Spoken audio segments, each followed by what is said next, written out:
declare the meeting open and welcome you. The recording and live streaming of this council meeting will be available to the public on council's website for a minimum period of 6 months. In accordance with council policy, I will now ask council staff to confirm that the recording has commenced. Yes, it has, Mayor. Thank you, Sandy. I'd first of all like to acknowledge that we meet tonight on the land of the Malakadee people. Our Aboriginal people have a deep spiritual connection to land and water, and they have been looking after our country for over 40,000 years in Tasmania. We pay respect to them and their customs, their elders past, present and emerging. Like all businesses in the Huon Valley, we're no different. We're actually, our residents and council meetings are no different, and we are applying to what legislation is required us to do now. So tonight we are live streaming the meeting and recording. The recording of this meeting will be uploaded onto council's YouTube channel as soon as possible. Copies of draft minutes from the meeting will also be available on the website as soon as possible. The public have had the opportunity to email their questions to us by 4 p.m. today. And wherever possible, we have provided an answer. So item agenda number 1 is tonight I have in the chambers our General Manager, Emilio Reali. I'll first of all ask Emilio to introduce the staff that are present with us this evening and perhaps that are remote as well. Thank you. Thank you, Emilio. Thank you, Mayor. Tonight in the room, in the chamber, we have Director of Legal and Governance, Matthew Grimsey, Director of Infrastructure Services, Len Bester, Director of Community Services, Rebecca Stevenson, Director of Corporate Services, David Spinks, Executive Support, Sandy Rustell, and our IT support, Tracy Hankin and Michael Glazier. Thank you, Mayor. Oh, and sorry, online we have Luke Chu, the Director of Environment and Development. Thank you, Emilio. We also have councillors joining us remotely this evening. I will announce each councillor's name and ask them to respond, confirming their attendance. Deputy Mayor Sally Doyle. Yes, here, Mayor. Councillor Newell. Present. Councillor Campbell. Here, Mayor. Councillor Gibson. Yes, ma'am. Councillor Wilson. Yes, present, Mayor. Councillor O'May. Present, Mayor. Thank you. Councillor Bird. Yes, Mayor. Thank you very much. We'll now move on to item 2 of the agenda, which is non-attendance. There are no apologies this evening. We do have one leave of absence this evening, which is Councillor Prince, and there are no councillors absent. We move on to item 3, which is declarations of interest. I ask the councillors, is there any item on tonight's agenda where you need to declare an interest? No, Mayor. I gather from the silence that means we are clear that there are nil conflicts. Item 4, confirmation of minutes. Just before I proceed, just to remind councillors that wherever you are to move a motion or second a motion, could you please call out your name to indicate that is you actually moving or seconding? It just makes it a lot easier in an online environment. So is somebody happy to move the minutes held on the 8th of April 2020? Yes, Mayor. Councillor Wilson. Thank you, Councillor Wilson. A seconder, please.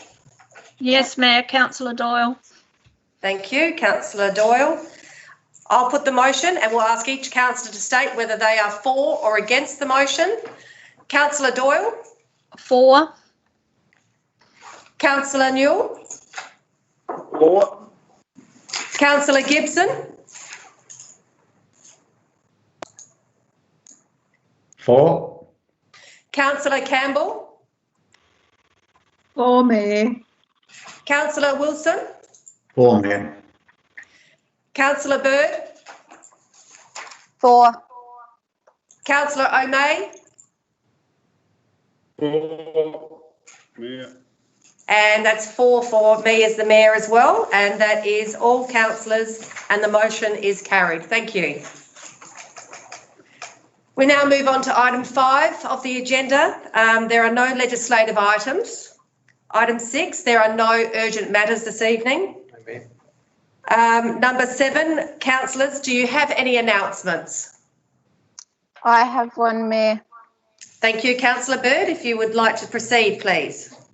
I just have some feedback from a Dover resident sent to me this week. Please pass on a huge thank you for the new walkway and seating area at the front of Southgate in Dover. It looks amazing and lots of very happy locals. Thank you. Great. Thank you very much for that. Is there any further announcements? I have an announcement from a member of our youth and our community, who is also a valued member on Council's Youth Committee, advising that the Festival for Future will be online this year from the 11th to the 15th of May. This is the second year for this event and provides an opportunity for many to experience the future of Tasmania powered by technology. It's also an opportunity for startups to learn and pitch, students to understand the skills for the future, businesses to see how they can transform, quite relevant really in COVID-19 territory, and our homegrown technology teams to show us what they can do. And then at the end of that program on May the 15th, the school strike for climate change will take place, and it will be an online affair. And those students are asking the government for 3 things. One is no new coal, oil and gas projects, including the Adani mine. Number 2 is 100% renewable energy generation and exports by 2030. And 3, to fund a just transition and job creation for all fossil fuel workers and communities. And the students are calling for support from their community. And you can visit the website at schoolstrikeforclimate.com to find out more information. I wanted to take this opportunity also just to remind community members, hoping that a few will be live streaming in this evening, that we have 2 really important community consultations going on at the moment. One is the Franklin Foreshore Rehabilitation and Development Plan, and we're asking for community feedback. That closes on the 10th of May. And also the Ranelagh Recreation Ground Master Plan, which closes on the 10th of May 2020.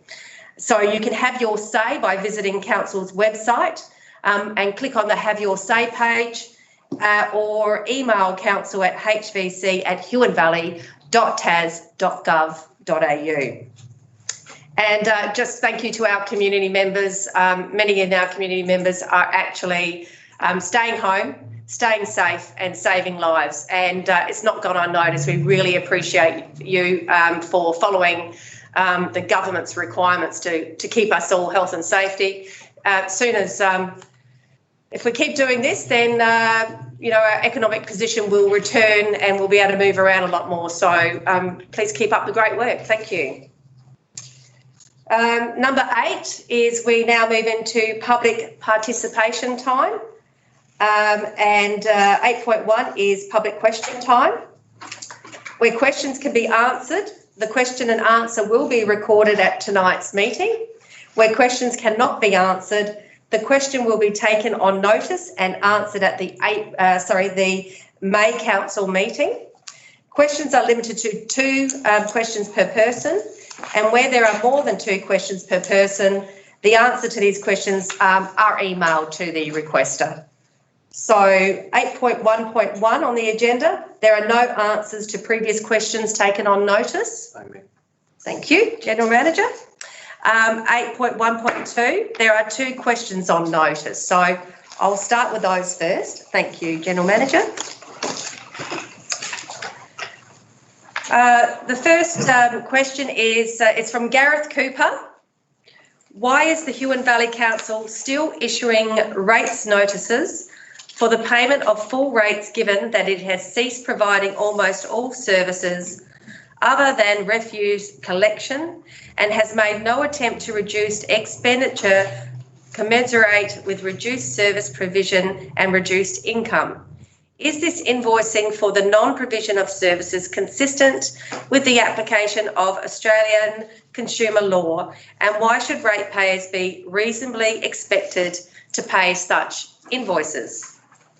And Council's response to Mr Cooper is, whilst it is true that Council has been directed to cease some services as a result of COVID-19, for example, sport and recreation centres and playgrounds by the state and federal government, Council continues to provide the vast majority of its services to the community, and very few services that are funded by the general rate have ceased or diminished.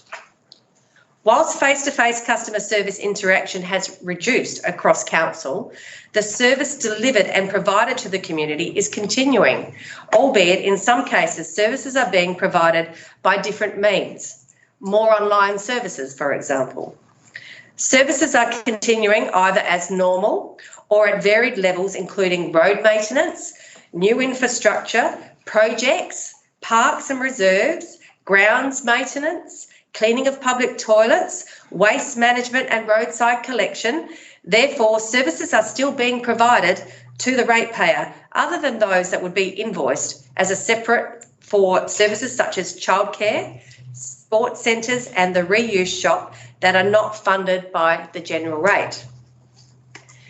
It is for this reason it is important ratepayers who can continue to pay their rates, and why their rates notice for the April instalments were issued. Council is very aware that as the weeks and months unfold, there will be some ratepayers who will experience financial hardship and who may not be able to pay their rates on time. Consequently, Council will be considering a hardship policy, and that's going to be considered tonight on the agenda, to provide rate relief by way of deferrals and payment plans for those who can demonstrate hardship. The pandemic has presented many challenges for all organisations, and Council will continue to adapt in response to these challenges and continue to provide services to the community. So thank you, Mr Cooper, for that question. We now move on to the next question, and that's from the Australian Services Union. Referring to a letter which was sent by Premier Peter Gutwein and Local Government Minister Mark Shelton to all Tasmanian Council mayors and general managers dated the 16th of April 2020, in this letter the Premier states, "It is our expectation that Council should endeavour to retain as many employees as possible during this challenging period, and that to do this, Councils will need to adopt different budget and financial positioning strategies than have traditionally been required.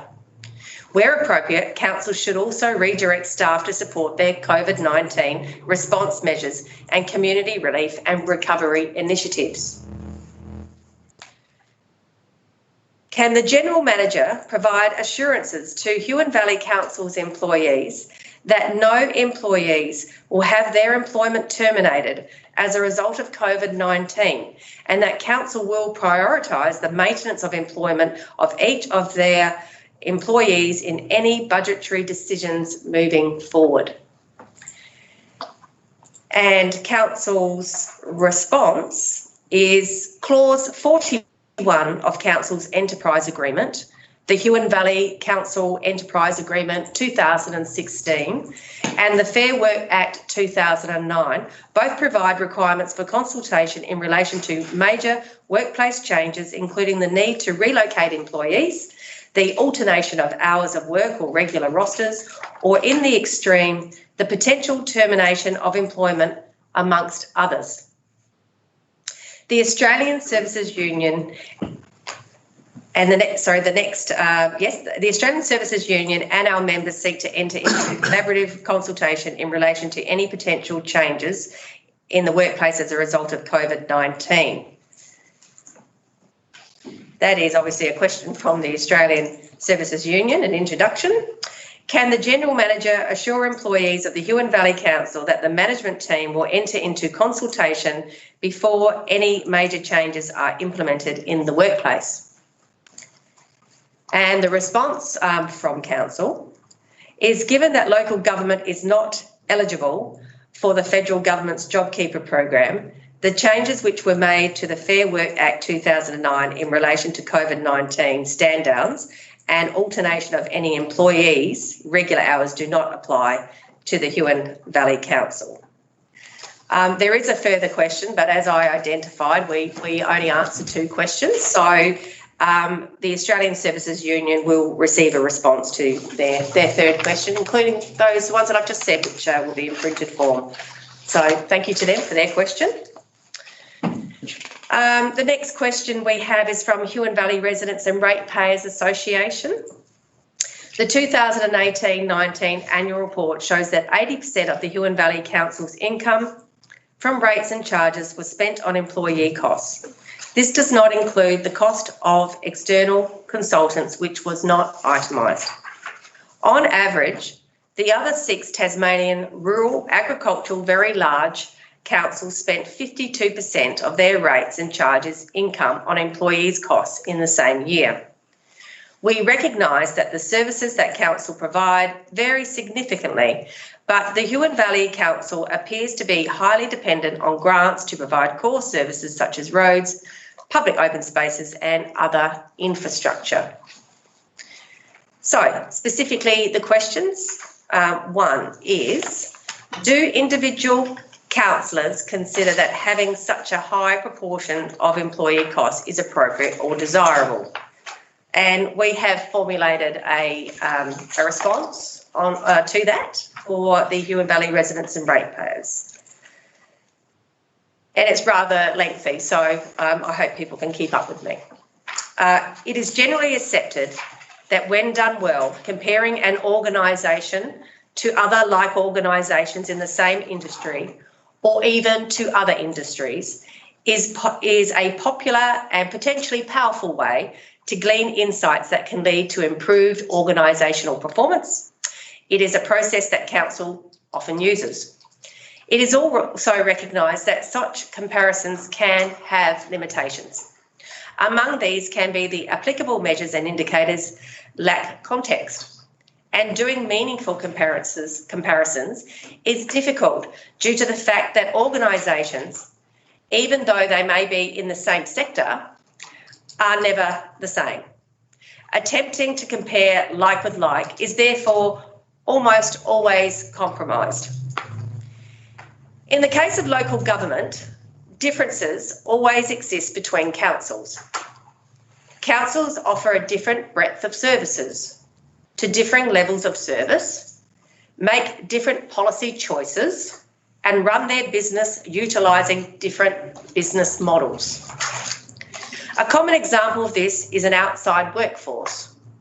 Some councils choose to have their own outside labour force to undertake maintenance activities and capital works across the community, whilst others choose not to, but make much higher use of external contract arrangements.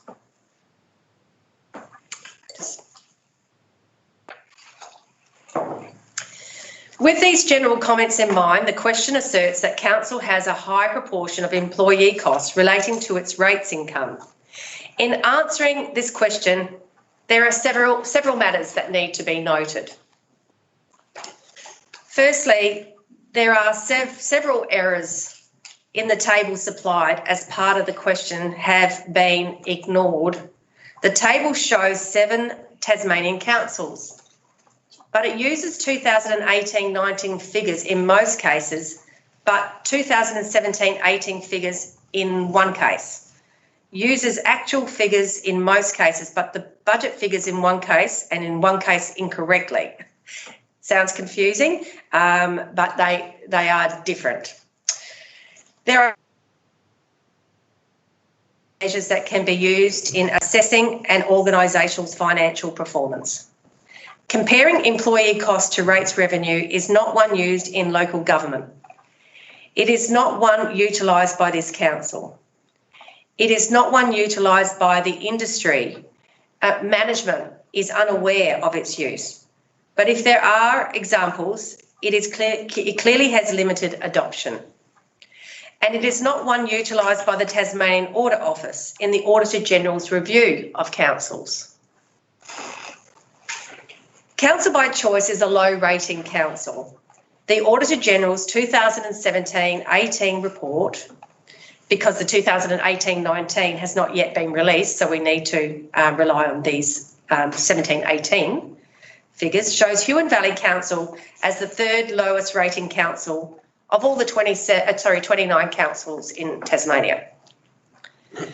This fact alone will inflate the comparison of employee cost to rates revenue. If council was to say charge the Tasmanian average rates per property, an additional 4.2 million of rates revenue would be derived, which results in a much lower ratio of employee cost to rates revenue. As mentioned above, councils do not provide the same services. In the case of this council, one of its distinguishing features is the provision of childcare services and medical services. This is uncommon in other councils. Both of these services are self-funding. That is, no rates revenue is required to fund or partially fund these services. However, the employee costs from those services are significant. This circumstance also inflates the comparison of employee costs to rates revenue. If these costs were removed from the analysis, this council's ratio of employee costs to rates revenue would fall significantly to be around 59%. Furthermore, if other self-funded services like retirement villages and grant-funded programs such as the Youth and Gearing Up program were taken into account, the average would be even less. A better measure is to compare employee costs to total revenue, not just rates revenue. Again, turning to the Auditor General's report, this council's ratio was 38%. The Tasmanian average was 31.9%, with some councils higher than the Huon Valley. Once again, if the children's services and medical services employee costs are removed, the ratio falls to below 30%. It should also be noted the same Auditor General's report shows this council's average cost per employee as the equal fifth lowest in the state. There is also differences between the same group of very large rural councils and how many townships are within each of those councils, and therefore how many townships are having to be serviced by the council. And that can be quite an extraordinary cost when you have lots of public assets within those towns, and that also needs to be taken into account. In summary, the assertion that councils' employees' costs are high relative to their revenue is not supported. The question 2 by the Huon Valley Residents and Ratepayers Association. Particularly given the current circumstances, do councillors consider that when formulating next year's budget, it would be responsible to review all employee roles? And council's response is, as with the preparation of any budget, all costs are carefully considered, including employee costs. Ultimately, however, employee costs are a function of the services offered and to what level, and set out in question 1 in our response. In light of the current COVID-19 circumstances, council is indeed examining the cost base in the search for potential savings.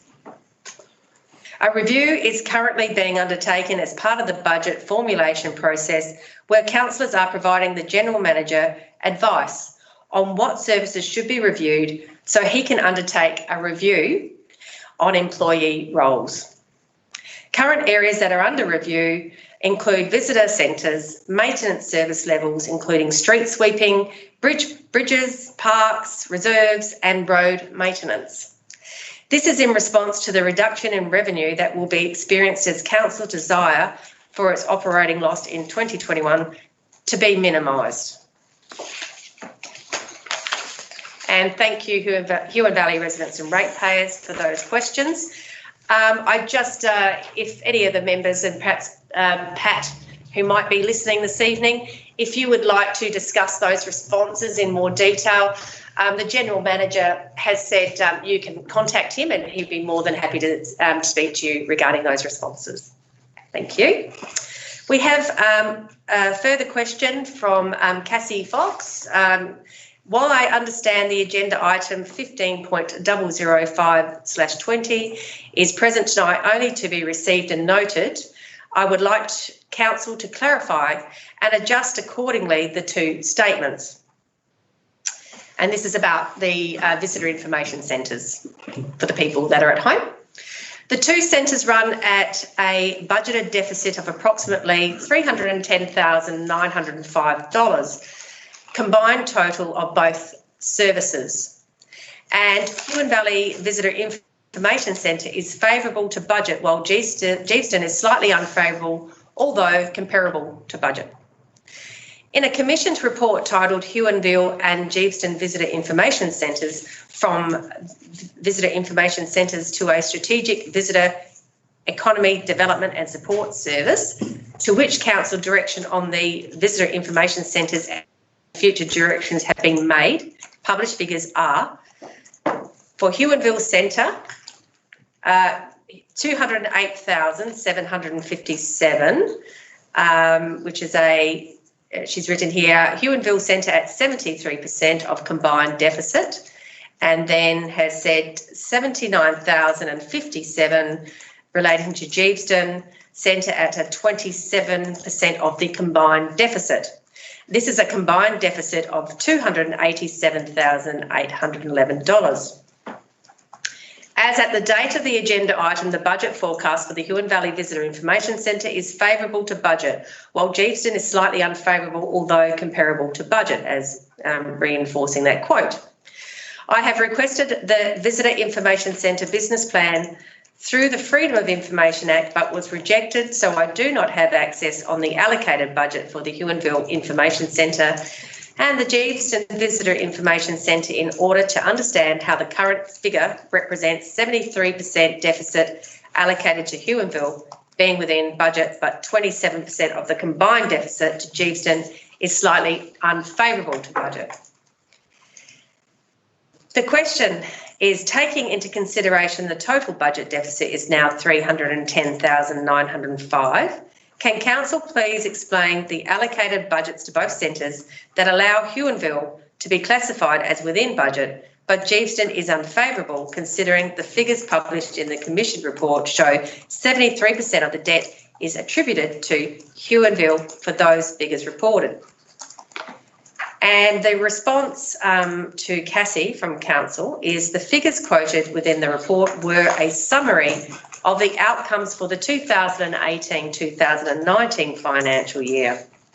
The general rate subsidy for the Huon Valley Visitor Centre at Huonville for the 2019-20 financial year is $198,960.53. The general rate subsidy for the Geeveston Visitor Centre at Huonville for 2019-2020 financial year is $111,943,091. Can you just hold for one moment, please?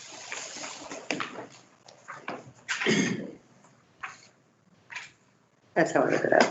Yeah. Sorry, that's at Geeveston. Sorry. Yeah, I'm just going to clarify something that was written in front of me just for the listeners at home. I'm just going to repeat the last two sentences because it is important that we repeat them. The general rate subsidy for the Huon Valley Visitor Centre at Huonville for the 2019-2020 financial year is $198,960.53.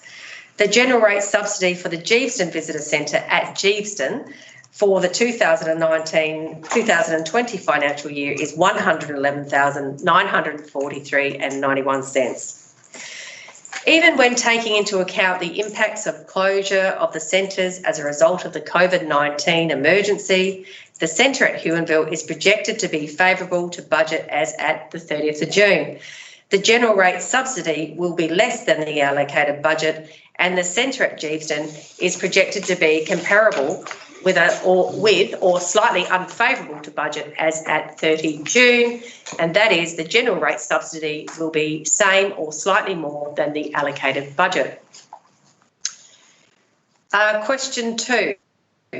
If the council did consider the sale or privatisation of either the Huonville or Geeston Visitor Information Centre, has the legal department been consulted regarding the possibility that the new private operator could pursue council to close the other remaining visitor information centre under competitive neutrality principles? And the answer is from council, competitive neutrality principles were a general consideration in the review. Advice cannot be provided as to whether or not competitive neutrality principles would apply to privatisation of a centre, as this would depend on the particular model proposed and the circumstances surrounding that model. Council did not get to the stage of progressing models for which advice could be provided. Thank you, Mrs Fox, for that, those questions. We now have 2 questions from Jeffrey Swan. For the past 3 years, the Visitor Information Centre in Huonville has been running at a loss, with some months up to a $45,000 loss. Since April 2019, Council has been reviewing the operation of this centre and Geeston, with numerous councillor workshops and a recently contracted external consultant. And question 1. Will Council please explain how a commitment to the centres, that's Geeston and Huonville, beyond this financial year would enable more work to be done and additional savings to be made? The response is the quoted statement relates to ongoing implementation of measures identified in the business plan for operation of the centres.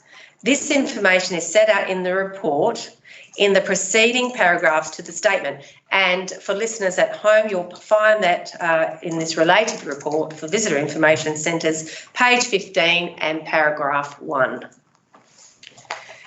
The second question from Mr Swan is, why is Council recommending this report by simply received and noted, with no other immediate action despite the closed meeting discussion last month, which included seven options going forward, and when will Council make a decision as to the future of these centres, in particular Huonville? And the response from Council is, Council has made a decision in relation to the future of the centres, and this is outlined in the report. The report is to inform the community of the decision and background information supporting the decision. The report does not propose any further decision or action and is therefore recommended to be received and noted. But Mr Swan and the viewers at home will see that there is a further report that about the visitor information centres that will be going to the closed meeting. Thank you. Thank you, Mr Swan, for your questions. We now have a question from Dr Liz Smith. And actually, I've just missed one, so we'll go to Mr de Berg, Mr David de Berg. Yes. The question is, the accounts of the council disclosed that employment costs increased by 11.6% last year, including a 15% increase to 6 executives, and a forecast to increase by a further 15.5% this year. This is a 29% increase, approaching $3 million across the 2 years. Looked at another way, 20% of this year's rates are eaten up just by that increase. Can Council provide a breakdown of how much is represented by salary increases and how much by employee number increases, and provide an explanation for the increase, including what, if any, additional services are being provided? Mr de Berg's question is going to be taken on notice this evening, as there was not enough time to prepare a response to his detailed question. And so therefore the answer will be heard at the next meeting in May. The next question from Mr. De Berg is, the accounts also show that the closure of the visitor information centres will decrease council revenue by $183,000 for the balance of the financial year, while decreasing employment costs by $56,000. This results in a deterioration to budget of $127,000. Council has also disclosed that they have previously budgeted for a loss on the visitor centres for the full year of $310,000. Can council confirm that they are now forecasting a $437,000 loss on the centres for the year, and explain what steps they are taking to reduce this loss? And the answer is, council is not forecasting a $430,000 loss on the centres for the year. Even when taking into account the impacts of closure of the centres as a result of COVID-19 emergency, the centre at Huonville is projected to be favourable to budget as at the 30th of June. That is, the general rate subsidy will be less than the allocated budget, and the centre at Geeveston is projected to be comparable with or slightly unfavourable to budget as at 30 June. That is, the general rate subsidy will be the same or slightly more than the allocated budget. Thank you, Mr. De Berg, for your questions. And the last question that we have this evening is from Dr. Liz Smith, and it relates to agenda number 16.005/20. With reference to the financial report on infrastructure services, and she puts in brackets, replacement capital works in progress, attachments, page 4 of 10. What was the rationale for the allocation of a total of $1,130,010 for road construction for 2 existing no-through roads, Palmers Road, Port Huon and Winds Roads, Signet, servicing 11 dwellings in the 2019-2020 budget, and what benefit have these roadworks provided and or will provide to the wider Huon Valley community? And Council's response is, the replacement asset program is calculated on the condition of the asset.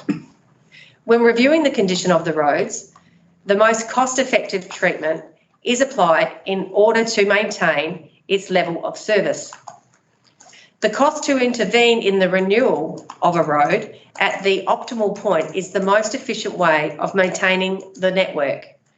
To leave a road to deteriorate to where a reconstruction is the last available treatment is extremely costly. The cost difference could be $60 per square metre if intervention is not done early. Sorry, is done early. Oh, sorry, if it is done early. Thank you, General Manager. Okay, or in excess of $347 per square metre if left untreated. With a network that exceeds 3,550 per square kilometres, this is consistent with efficient asset management to maintain the integrity of the road network asset. Thank you, Dr. Smith, for your question. So that completes the public questions. We now move to 8.2 on the agenda. There are no deputation addresses to council. No, Mayor. Thank you, General Manager. Number 9, there are no petitions. No, Mayor. Thank you. We now move on to item 10, general report. General Manager, I know you have your activities report that you've put forward. Do you wish to? No, Mayor. I listed pretty clearly. Thank you. Right, thank you. I would like to add the Mayor's activity report, please, and just read out a couple of items. So my activities, I've been working weekly with the General Manager and the communications team to produce informative videos for our community into COVID-19, connecting with businesses, community leaders and industry bodies on a regular basis.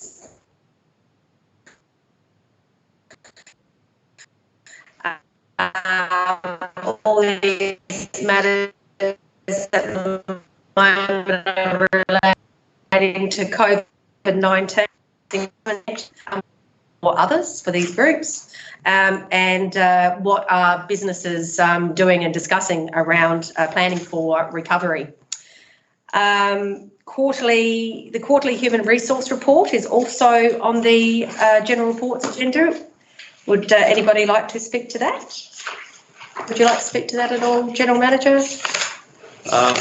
Mayor, there's probably work that is outlined in the report that's related to the COVID-19 response. Quite a lot of staff are focused on doing that work. In fact, a lot of my time's been going there, hence the reason we haven't got a huge activities list this month. I think the indicators are clearer. We have actually condensed the report a little bit to try and be more succinct and more data focused, and you'll probably see a bit of a drop in training trends in the next month because obviously social distancing isn't allowing our staff to get out, although some online courses are taking place now.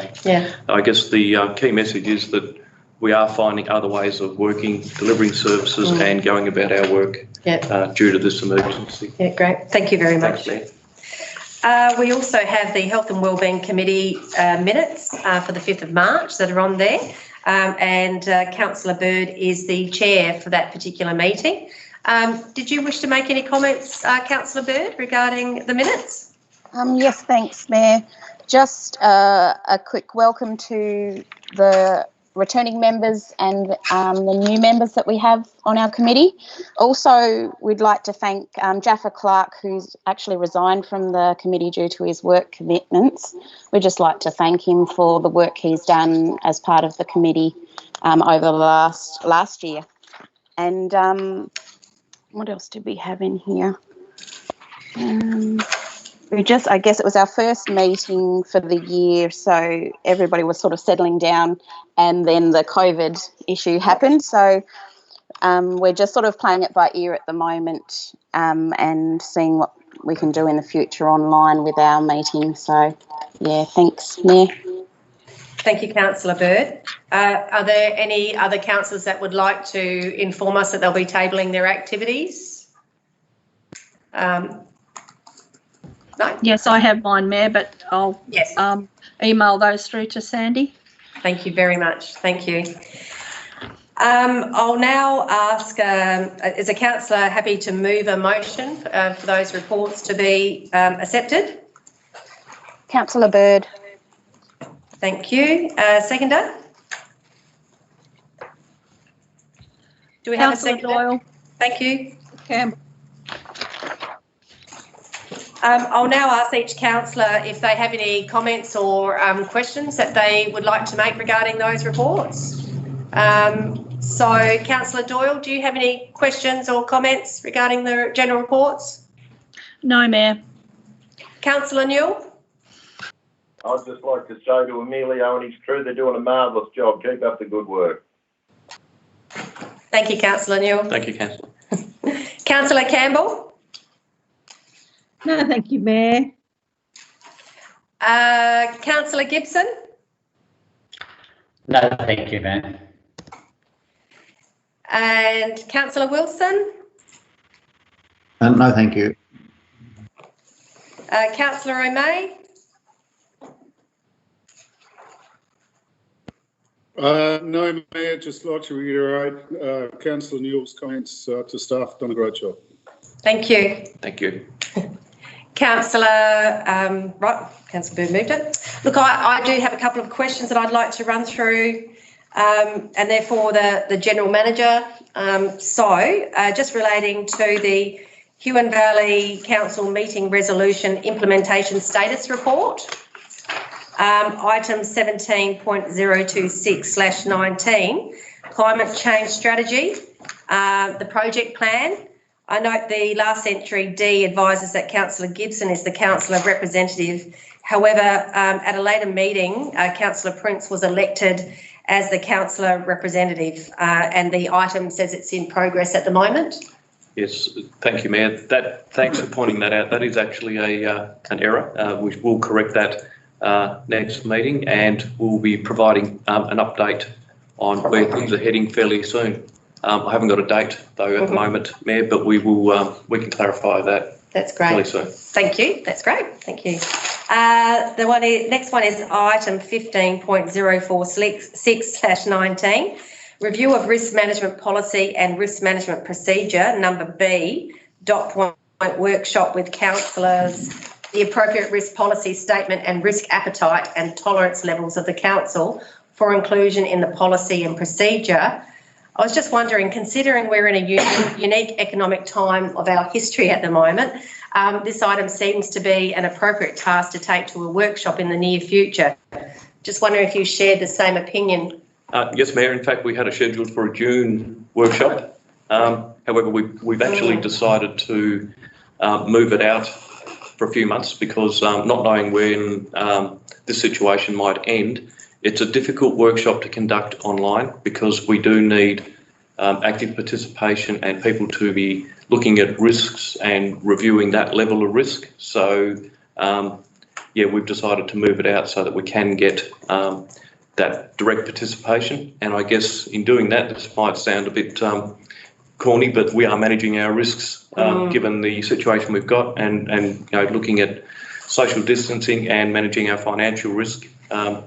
It is something that is important, but we will get to it probably in a couple of months down the track. It was definitely more around the financial side because I know we're having budget meetings and workshops. But thank you for responding.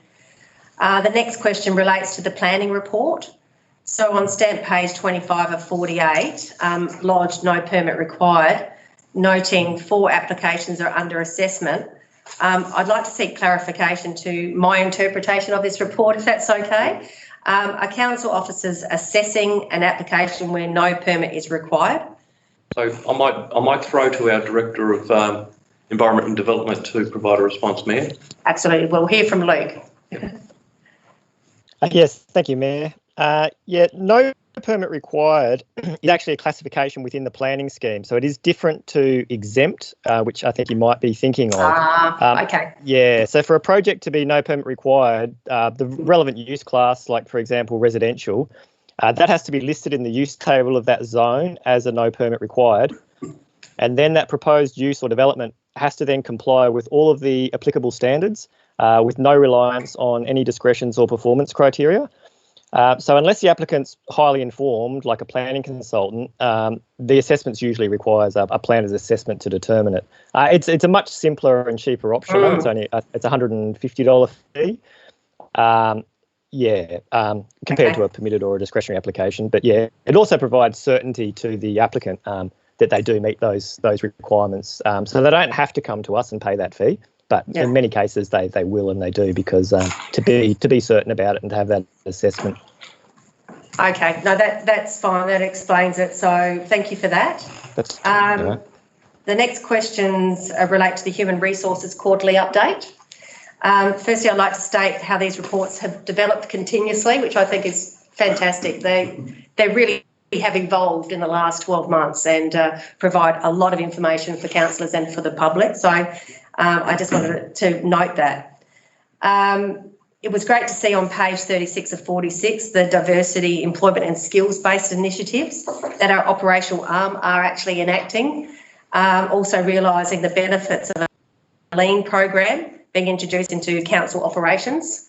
So I'm not sure with COVID-19 how that affects the lean program, but I know there are certainly a lot of benefits from organisations introducing that. Yeah, I might mention, Mayor, that that training program that we had planned has been postponed, and the company that was going to run the it was a combined corporate development and one for management and had an element of lean built into it, has actually now been put off, and that company no longer is delivering that training program. So we'll probably, after this, be looking at another provider. Yeah, well, we certainly know there are councils in local government in Tasmania that have already stepped into that arena. So, yeah, thank you for that. With COVID-19, you placed recruitment for vacancies on hold. Noting that the Work Health and Safety Officer does not appear in the positions recently filled table, has this position been identified as critical to operations and therefore recruitment has proceeded? So, Mayor, we did have that one on hold because we do have a risk and safety officer who is working between our compliance area and the risk and safety area. However, we have come to a decision that it is probably a crucial position in both areas, the compliance area and the health and safety area, and we will be progressing that one as one of the essential positions that we need to fill. Okay. So, yes, that decision was made earlier this week. Thank you for explaining that. That's great. Page 36 of 46 under COVID-19 response, I note that the council has developed a working from home policy guide. And does this policy guide include setting up workstation environments? Yeah, great. I think this policy guide would be really beneficial for councillors working from home. And I was just wondering if you would be agreeable for that policy to be made available for the councillors. Certainly, Mayor. The policy does provide a self-assessment guide, so it does mean that you can step through a checklist to make sure that you've got your workstation set up appropriately. You've got a good chair, ergonomically set up. So that can be provided, no problem at all. Like I said, it is a self-assessment though, so but it does tell you where you might have some gaps where you can actually fix those issues if you need to. Yeah, that's great. Thank you. The Huon Valley Health and Wellbeing Committee meeting. Just a comment, really, and probably in line with what the chair has said. Look, I really enjoyed reading the profiles of the committee members, their diversity, their careers, and their interests. On page 43 of 46. Just wondering what representation, and this might have to be directed to the general manager, I think, in this case. What representation has council given in the past to advocate for the internet coverage in the Huon Valley to improve in relation to black spots?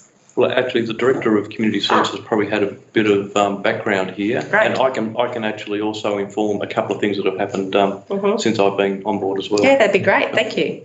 Thank you, Mayor. The Australian Government, under the Mobile Black Spot Program, encourages councils to nominate black spot areas that they're aware of. That happens. That can happen at any time, so you can do any nominations online at any time. We do get direct correspondence each time that they're releasing a new program. So the government's map demonstrates the known locations, and if additional ones are identified, then you can lodge it automatically, and anybody can do that.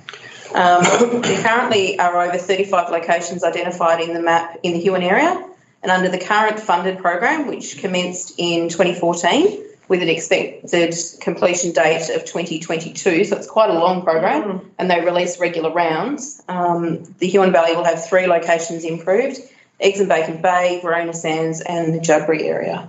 Oh, okay, great. Yep. Great. All right, thank you for that. That's great. So in addition to that, Mayor, we are in contact with the NBN for internet providers, and we know that during an emergency situation like this and when we had the bushfires, they actually stepped up their contact with us. So any issues or any known black spots to communities that might have been affected, they were proactively in touch with us, and they also annually touch base with us on just giving them some any additional information on where black spots might be. So we continually have that connection with them. All right, that's great. Thank you.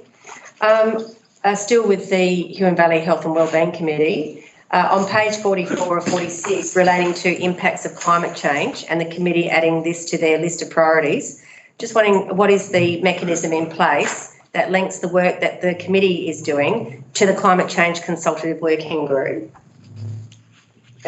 Through you, General Manager and Mayor. So members of the Health and Wellbeing, Arts and Culture and the Youth Committees are all participating in the consultative group for the climate change. So there's actually cross-membership. And obviously then we've got cross-feedback happening from the committees through to the working group and vice versa. We also have the Manager of Environmental Services will be undertaking a presentation to each of the committees, workshopping as the strategy development continues. So that's really pleasing to hear. Yeah, thank you. That's really good. And on page 44 of 46, regarding setting up a neighbourhood watch program in Geeston, has there been any triggers to create that group? Through you, the establishment of the Neighbourhood Watch program was provided to the committee for information purposes. From what our understanding is, and Councillor Bird may be able to add further info from the local knowledge, but no particular triggers were given in the update to create the group other than community interest and community support in leading such a program on the ground. So I'm not sure if Councillor Bird will want to add any more to that. Councillor Bird, did you wish to add any further comments to Director? So there was a bit of a group of people in Geefston that got together to that just wanted to see what they could do to help the community feel a bit safer. So this came up as a suggestion, and a community meeting was held with the Neighbourhood Watch. I can't remember his name now, but he came down anyway, and our local policeman. And there was a group of us that decided we'd see if we could take it on. So we've set up a Facebook page, and we've you can jump on there and have a look and see what's happening. Great, thank you for that. So I will now ask Councillor Bird if you have any closing comments. No, Mayor. Thank you. And I'll put the motion and we'll ask each councillor to state whether they are for or against the motion. Deputy Mayor Doyle? Yes, Mayor. That's for? Yes. Yep. Councillor Newell? Yes, Mayor.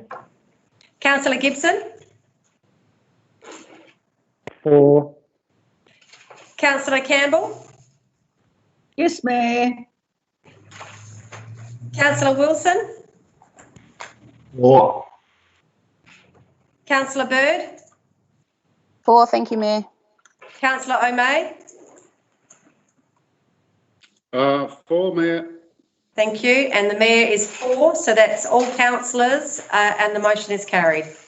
Thank you. Item 11 on the agenda is council workshops. So I'll now hand over to the General Manager. Thank you, Mayor.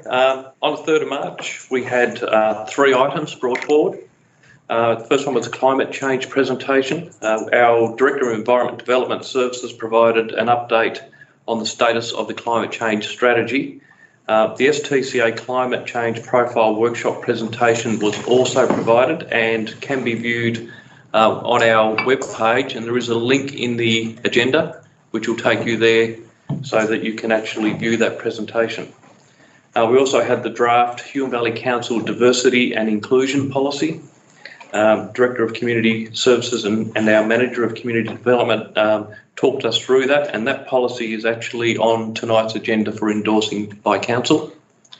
It was actually a combined effort and work done through our Community Services area that also consulted with many other councils to actually put together that policy.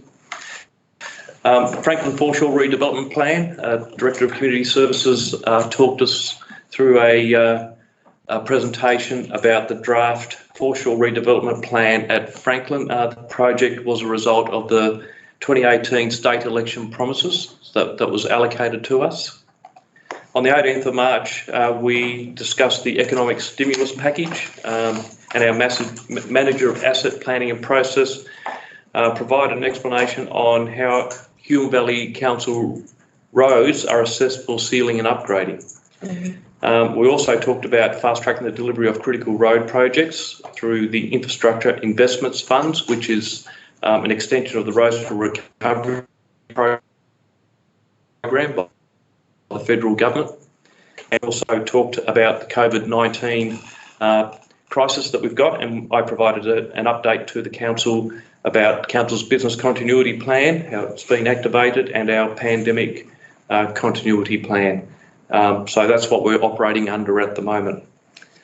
We also had a bit of a talk about information and communications technology and how that's been utilised extensively in our daily business at the moment, Mayor.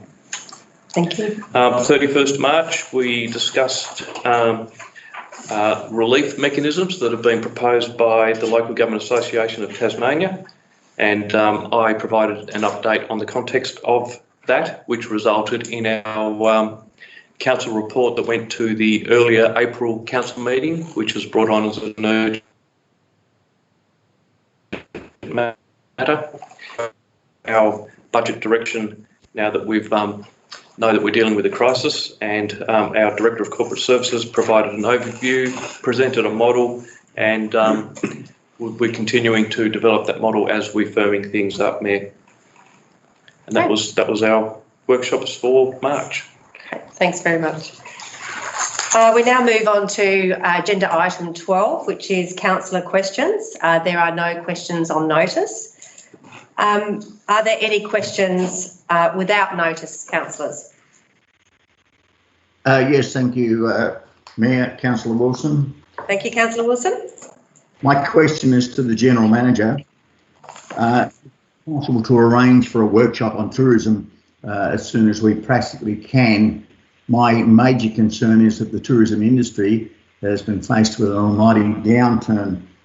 We're going to find that we're going to have to rebuild our tourism industry, and I think it's important that we do get into a good workshop and start to look at ways and means that we can try and see what way we're going to be dealing with this.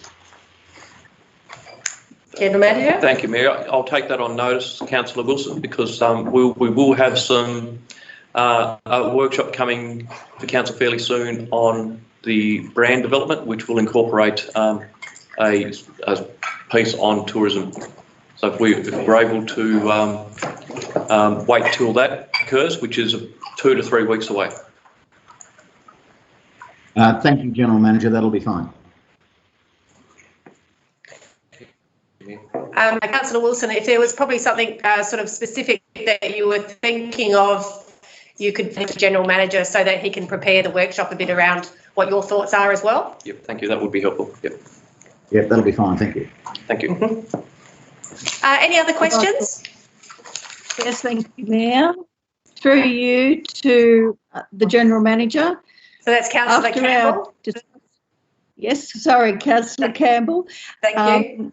After our discussion at the Q&A, could I just ask for clarification on some of the discussion we had around the planning? I know we're actually waiting for a workshop, but maybe if something could be provided to the community on just a brief précis on, you know, just for their own interest, how we're looking at tourism for this coming year, even though we know it's pretty much, you know, dead in the water at the moment.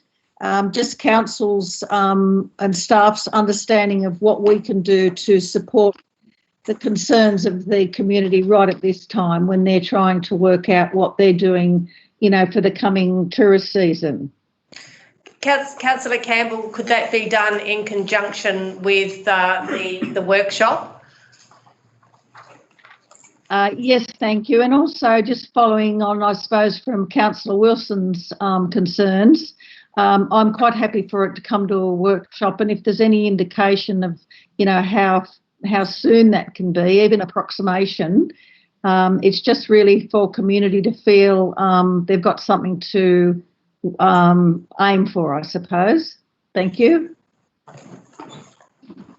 Thank you. Yeah. We'll take that on. Thank you. Yes, the General Manager takes that information and will act upon it. Are there any further questions from councillors? I have a couple of questions just for the General Manager. Just wondering if, I think you might have actually answered the question about the Huon Valley brand because it's coming forward into a workshop. I might ask the Director of Legal Governance too. All right.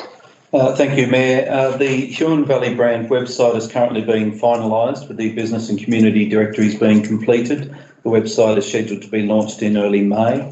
The brand partnership program is being adjusted and finalised, taking into account the impacts of COVID-19 emergency in consultation with business. Certainly to make sure it's supportive and not at a cost. A workshop is to be scheduled with councillors regarding the brand implementation program, which will include campaigns associated with the pillars of the brand and also a review of the website before it goes live. And the brand is also being considered as a fundamental part of the COVID-19 emergency recovery. Lovely. Thank you. Thank you. So thank you very much, Director of Governance, for that information. The other question I had was if there was an update on the consultants for Jeffrey's Track. Yes, Mayor, I can give you a little bit of a written update. We were looking at bringing a briefing to council fairly soon, so you've preempted it. Just as a update, late 2019, an expression of interest was called to deliver an engineering feasibility study and an economic benefits analysis about the development of Jeffreys Track into an alternative route into the Derwent Valley. Unfortunately, we didn't receive any submissions at that time. So we made a decision to actually seek quotes on an individual basis. So we split the engineering feasibility, the cost benefit analysis and community engagement into individual parts. And then we actually contacted a number of companies just to make them aware to see if they were interested. And we actually did get a better response in doing it that way. So a number of submissions were received and assessments were completed. I can actually announce the companies who have been successful. So Deloitte was selected for the community engagement and cost benefit analysis component, and GHD Engineering was selected for the engineering assessment. Discussions have been held with the respective consultants to finalise the contract details, and matters such as the method of community engagement and road standards specifications. Some meetings have actually been conducted to actually make sure we're on the same track and to get things underway. The GHD contract was signed this week. Derwent Valley Council and State Growth have been kept informed on each step of the way, and a media release will be developed now that things are locked in place. And as I mentioned, a briefing to council was also to be forthcoming. Thank you for responding. That's great. It's good news. Good news to hear it's moving along. So that concludes councillor questions. Item 13 on the agenda, there are no notices of motion. Amen. And we move into our first report for the evening. It is the review of council's audit panel, agenda number 15.004/20. Do we have a councillor to move a motion? Can I move the motion? Thank you, Mayor. Move the recommendation. Councillor Wilson. Councillor Wilson. And a seconder, please. Councillor Gibson, I'd like to foreshadow an alternative motion, if I could. Right. You can just go straight with the. You need a second Yeah. in this motion, and the foreshadowing can be done in discussion. Okay. So, is there a seconder first of all for Councillor Wilson's motion, and then we can bring into discussion Councillor Gibson's alternative motion. Yes, so sorry, is that Councillor May? Are you seconding? No, Councillor Newell. Oh, second. Either. All right, thank you. I think I've heard Councillor Newell was seconding, so I'll take that. So first of all, Councillor Wilson, do you have any opening remarks? Thank you, Mayor. Yes, I do. I think basically with Alison Flakemore and David Sales that have been on this panel now for some time have done a remarkable job. I think they're very experienced and very professional in the way that they go about their business. And I think we should be looking, obviously, at keeping them on at least for this couple of years. So I certainly agree with the recommendation that's been made by our staff. And particularly through these times, I don't think we need to be changing too much that's happening at the moment. So, as I said, they know the council extremely well.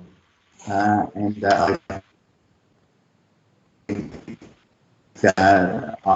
certainly support the recommendation. Councillor to make a comment and or ask a question. So first of all, Councillor Doyle. Yes, Mayor, through, yeah. I sort of would like to hear the other discussion first. Yeah. Yes, sure. Please. Yep. Okay, I'll come back to you. Councillor Newell. Yes, Mayor. Look, being a member of the audit panel, I think David and Alison do a wonderful job. Alison's a Huon Valley girl, her heart's in the job. They are experienced, they know our council, they know our books, and I would be absolutely devastated if they were to be given the flick off our audit panel. They're very astute and they definitely keep an eye on things for us. So I'm all for this motion to keep them on. Thank you, Councillor Newell. Councillor Gibson.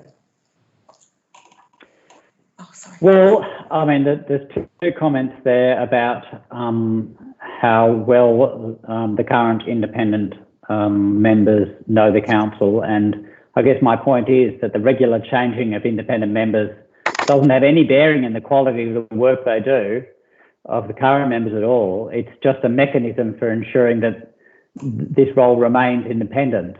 And so I don't know what point I'll put forward my alternative motion, but I think that we do need to have a regular rotation, and that's what's that's in the charter. So we should stick to proper process. If you can foreshadow now. All right, you can foreshadow it. I will foreshadow an alternative motion, please. Right, yes, you can proceed with the foreshadow motion. The motion reads that the report on the review of the audit panel be received and noted. Pursuant to Section 6.2 of the Audit Panel Charter, the Council appoints 2 new independent members in accordance with the Audit Panel Charter. On the completion of the term for Alison Flakemore and David Sales, Council writes a letter thanking them for the work that they have performed on the panel since their appointment. Okay, thank you. Do you have someone to second that? Oh, sorry. Oh, sorry, it's just foreshadow. My apologies. sorry, my apologies. Okay, so we'll just keep moving through. Okay. Councillor Gibson, did you want to expand on that now that it's your turn to actually expand on why you've put the foreshadow motion forward? I can go through it. I don't know whether now's the time or at when with that motion, but I guess the background is that the background. Now's a good time. Since 2014, the Local Government Act requires councils to establish an audit panel in accordance with the requirements of the ministerial orders.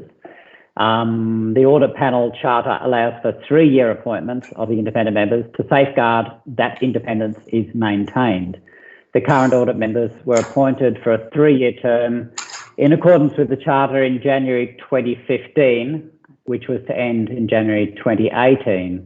The term was extended in October 2017 to a new end date of 2019, and there was a good reason for that. This was to allow for the election of the new council to make further decisions as elected members.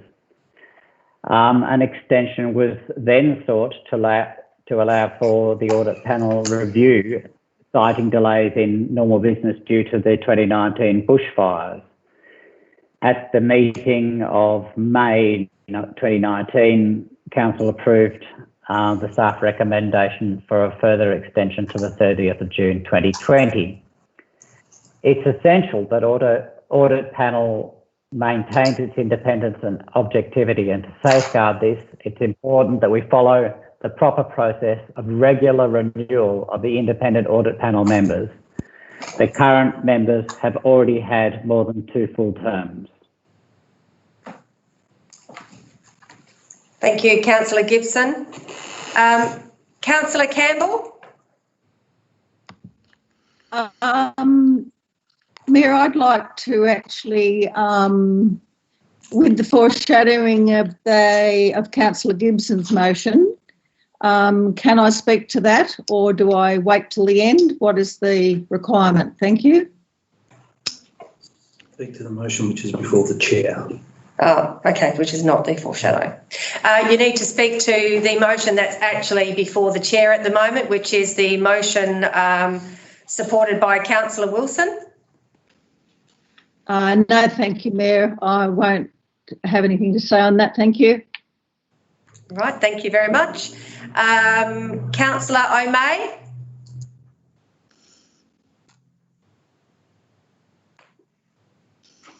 Yes, Mayor, I totally support Councillor Wilson's motion, and Councillor Newell's kind words were hard to add to. That's all I've got to say on it, Mayor. Thank you. Thank you, Councillor O'May. Councillor Bird?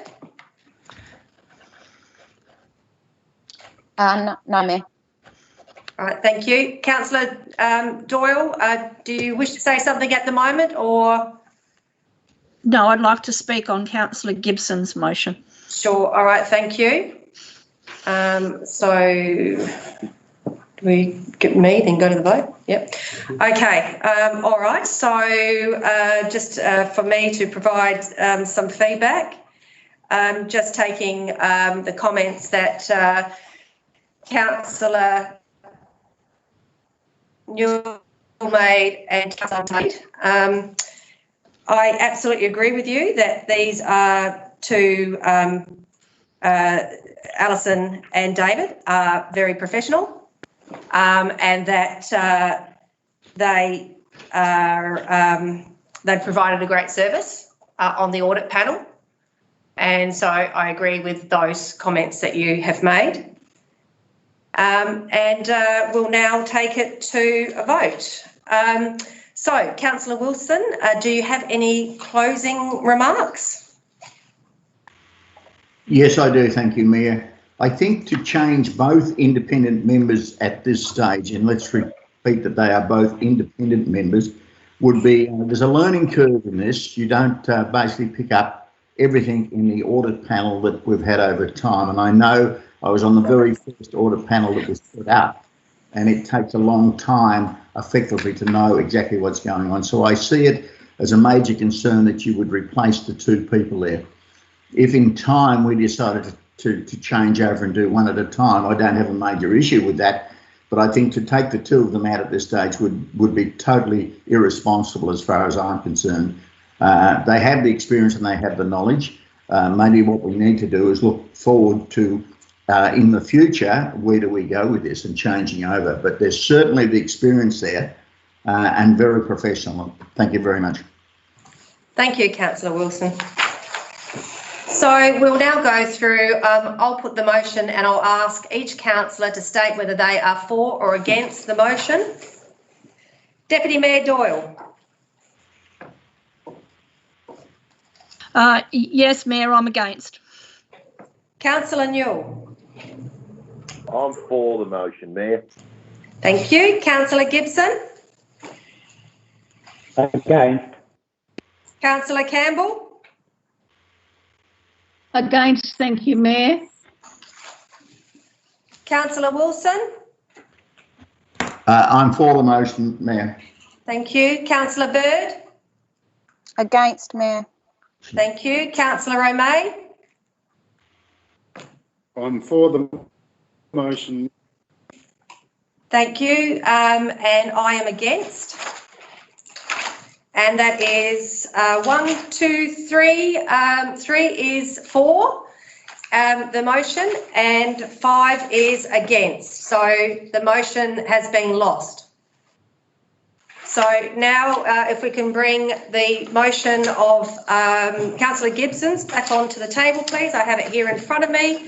I will just read it out again for the purpose of the councillors and also the people watching at home.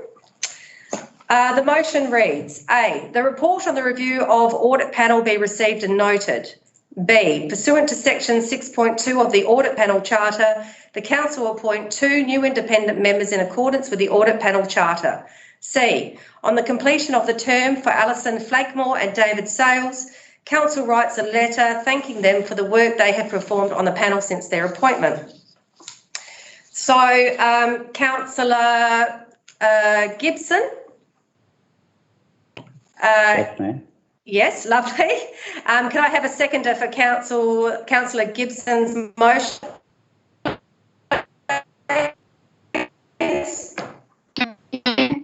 Second. Campbell? Yep, lovely. Thank you very much. Okay, Councillor Gibson, did you have any? Look, I've said most of it, but I think that an audit panel is very different from other council activities where continuity is really essential. For an audit panel, freshness rather than consistency is what we're looking for. Lovely. And you get an opportunity to have a closing comment as well. So I'll now go through Thank you. Right. Thank you very much. So I'll now ask each councillor to make a comment and or ask a question for the motion that is in front. Councillor Doyle. Yes, Mayor. I sit on that panel also, on the audit panel, and the way I look at this is that these professionals that Alison and David are that's their job. They would know that their time would come up. They'll go and do another one. I know David does quite a few. So getting someone new in, I don't think is going to break up anything that we have at the moment. So I'm quite happy to have a change. Thank you very much. Councillor Newell? Yeah, look, I won't be voting for this motion. I think we've got a few of the toughest years budget-wise ever that this council has ever seen. And if there is a time that we've ever needed these people's experience, it's now. I'm really disappointed. Thank you. Councillor Campbell? Yes, thank you, Mayor. I'd like to just give my reasons for supporting the motion. Yes. When this matter came back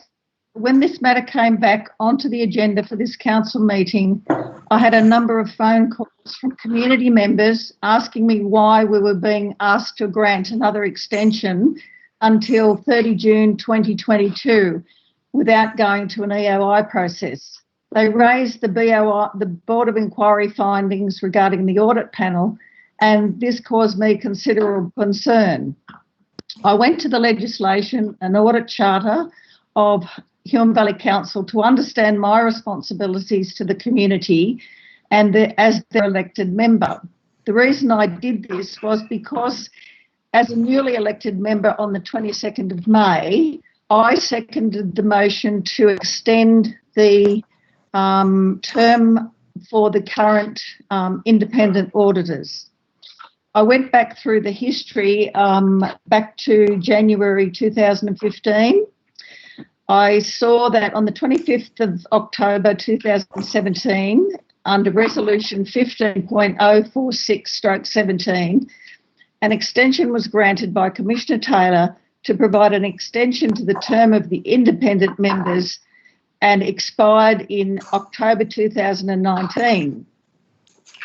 When I, as a newly elected councillor, had Resolution 15.019/19 before me, asking for a further extension until June 2020. I took advice regarding the risk implications provided to me at the meeting, and that was the council must appoint independent members to the panel in accordance with the Charter and the Act. A failure to do so would result in a breach of the Act, which is an unacceptable risk. In good faith and with little knowledge of how those risks would impact on council, I accepted this advice and seconded the resolution extending the appointment of the independent auditors until June 2020.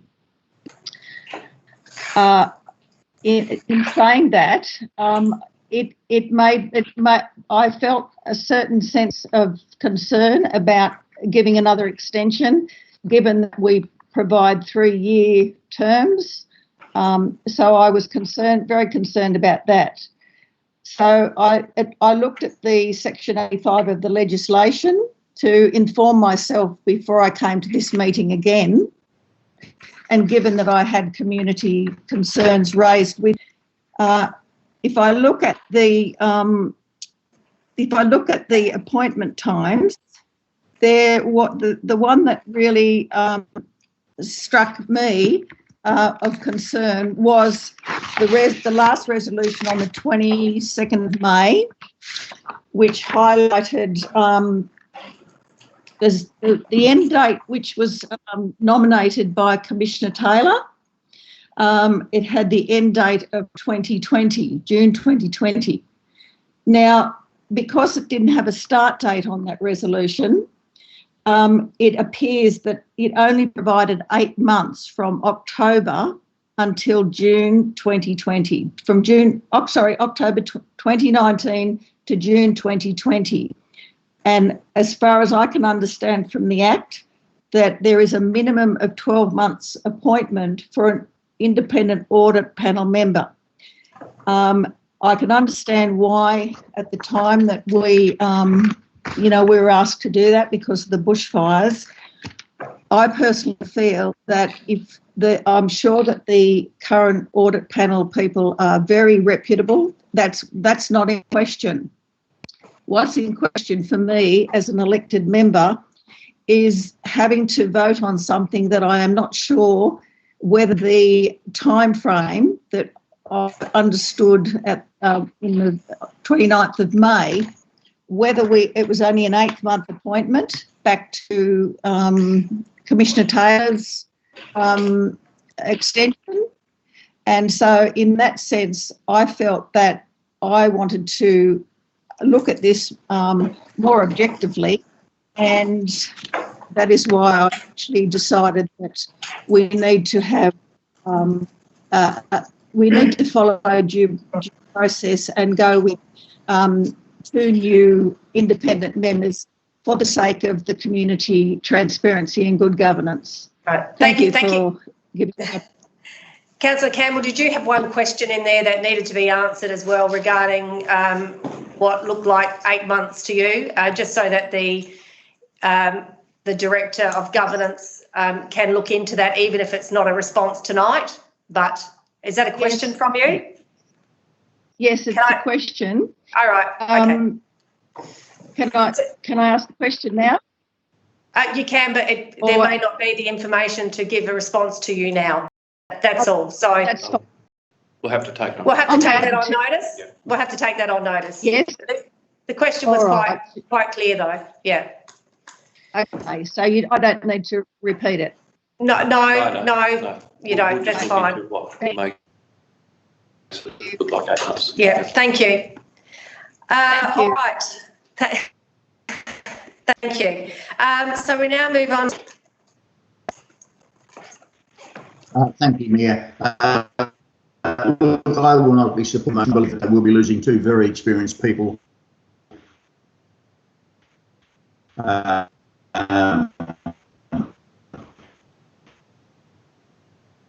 Thank you, Councillor Wilson. Councillor O'May?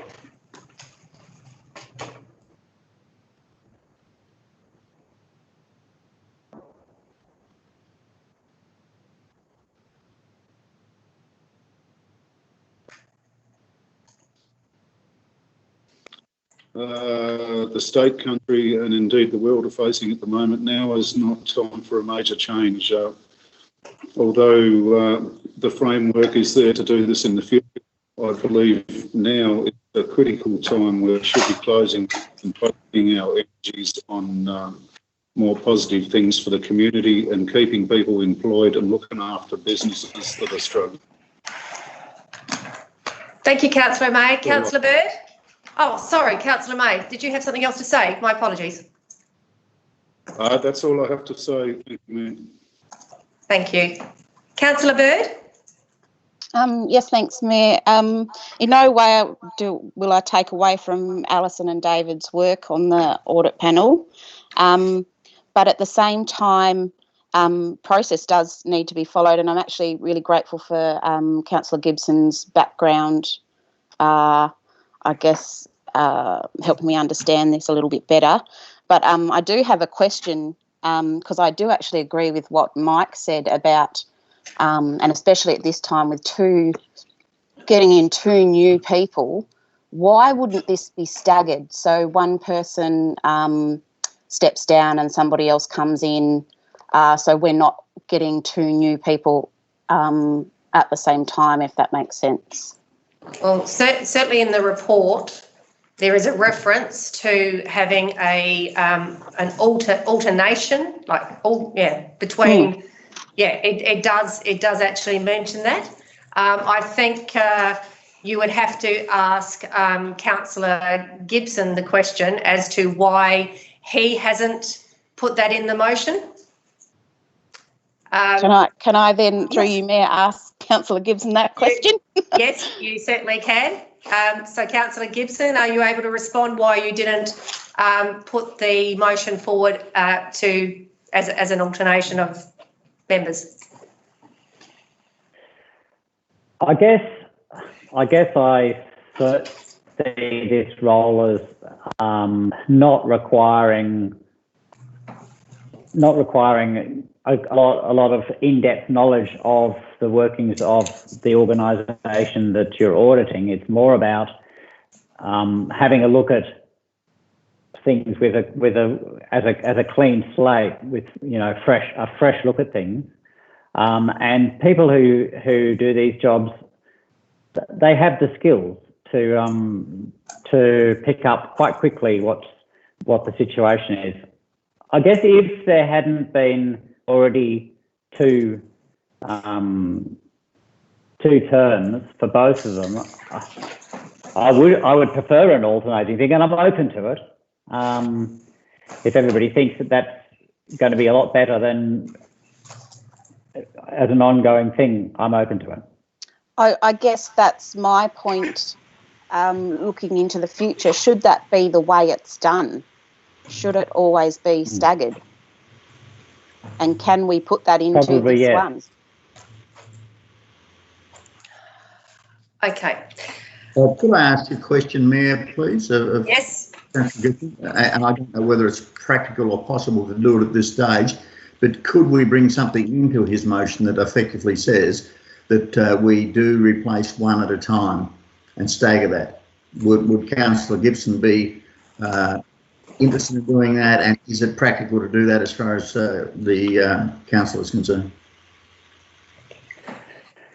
I think I would like to see, because of the situation, because we've had two terms, I'd like to see that both of them change this time.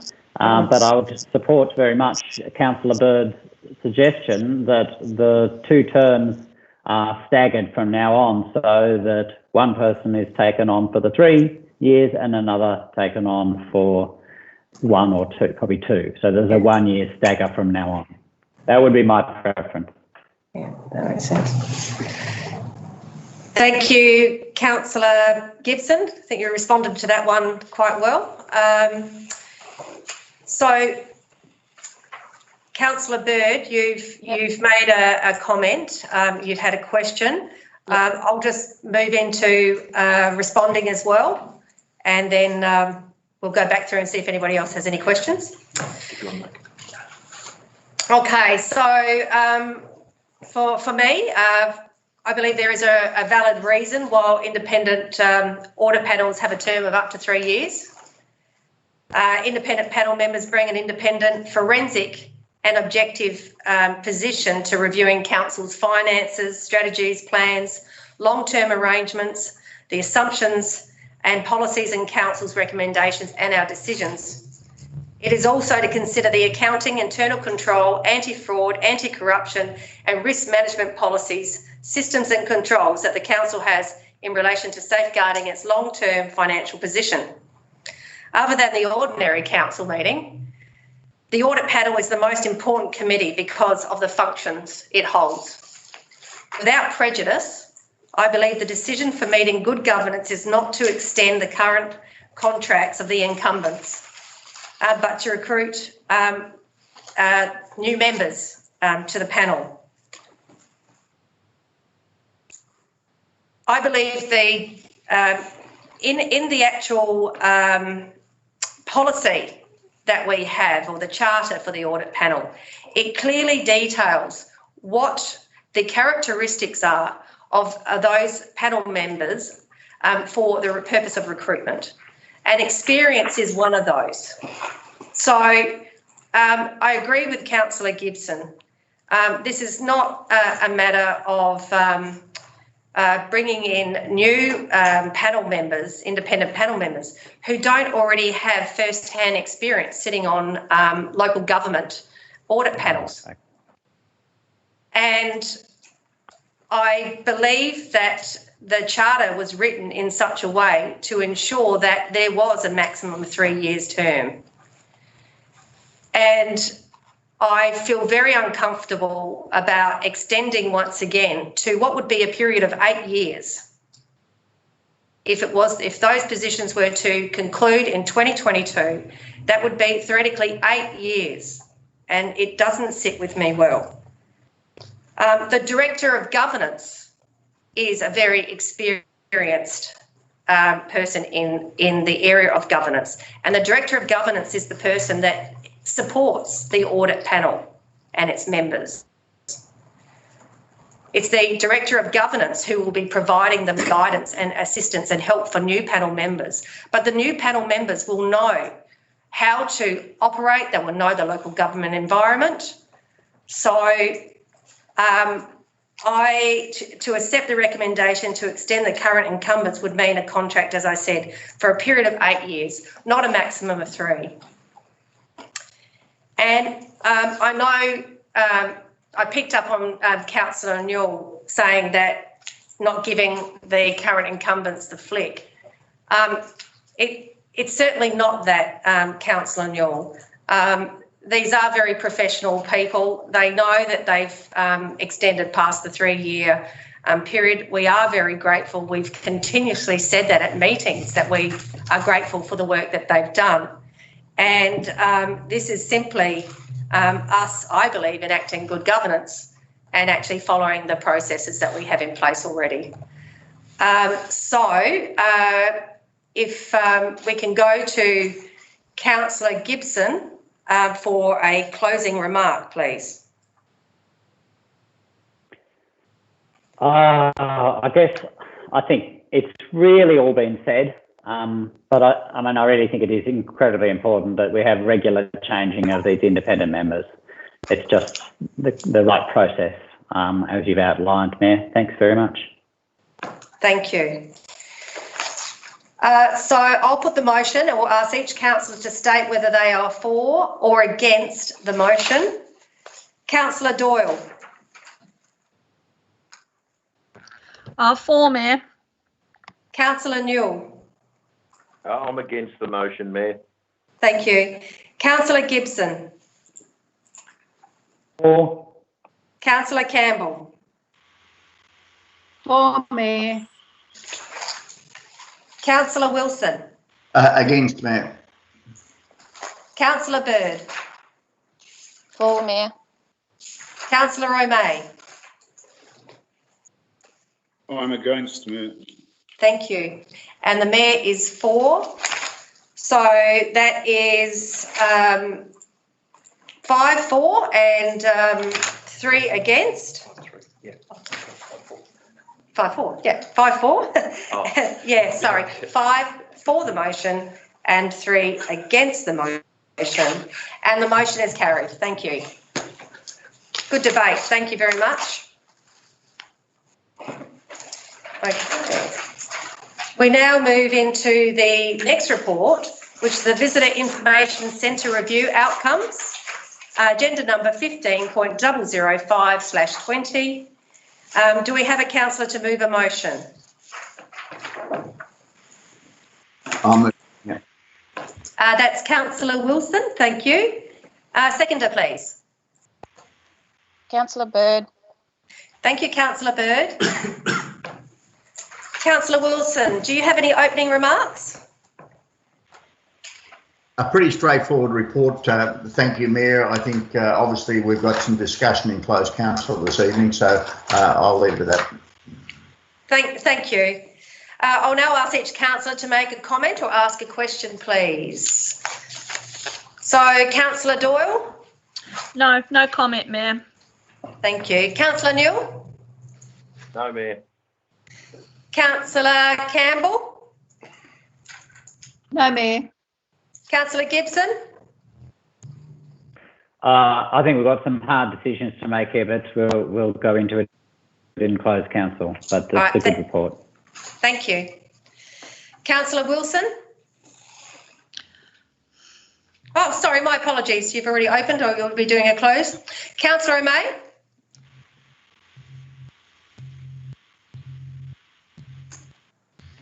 Councillor O'May? No comment, Mayor. Thank No you. comment, Mayor. Thank you. Councillor Bird? Just a thank you for the report from me.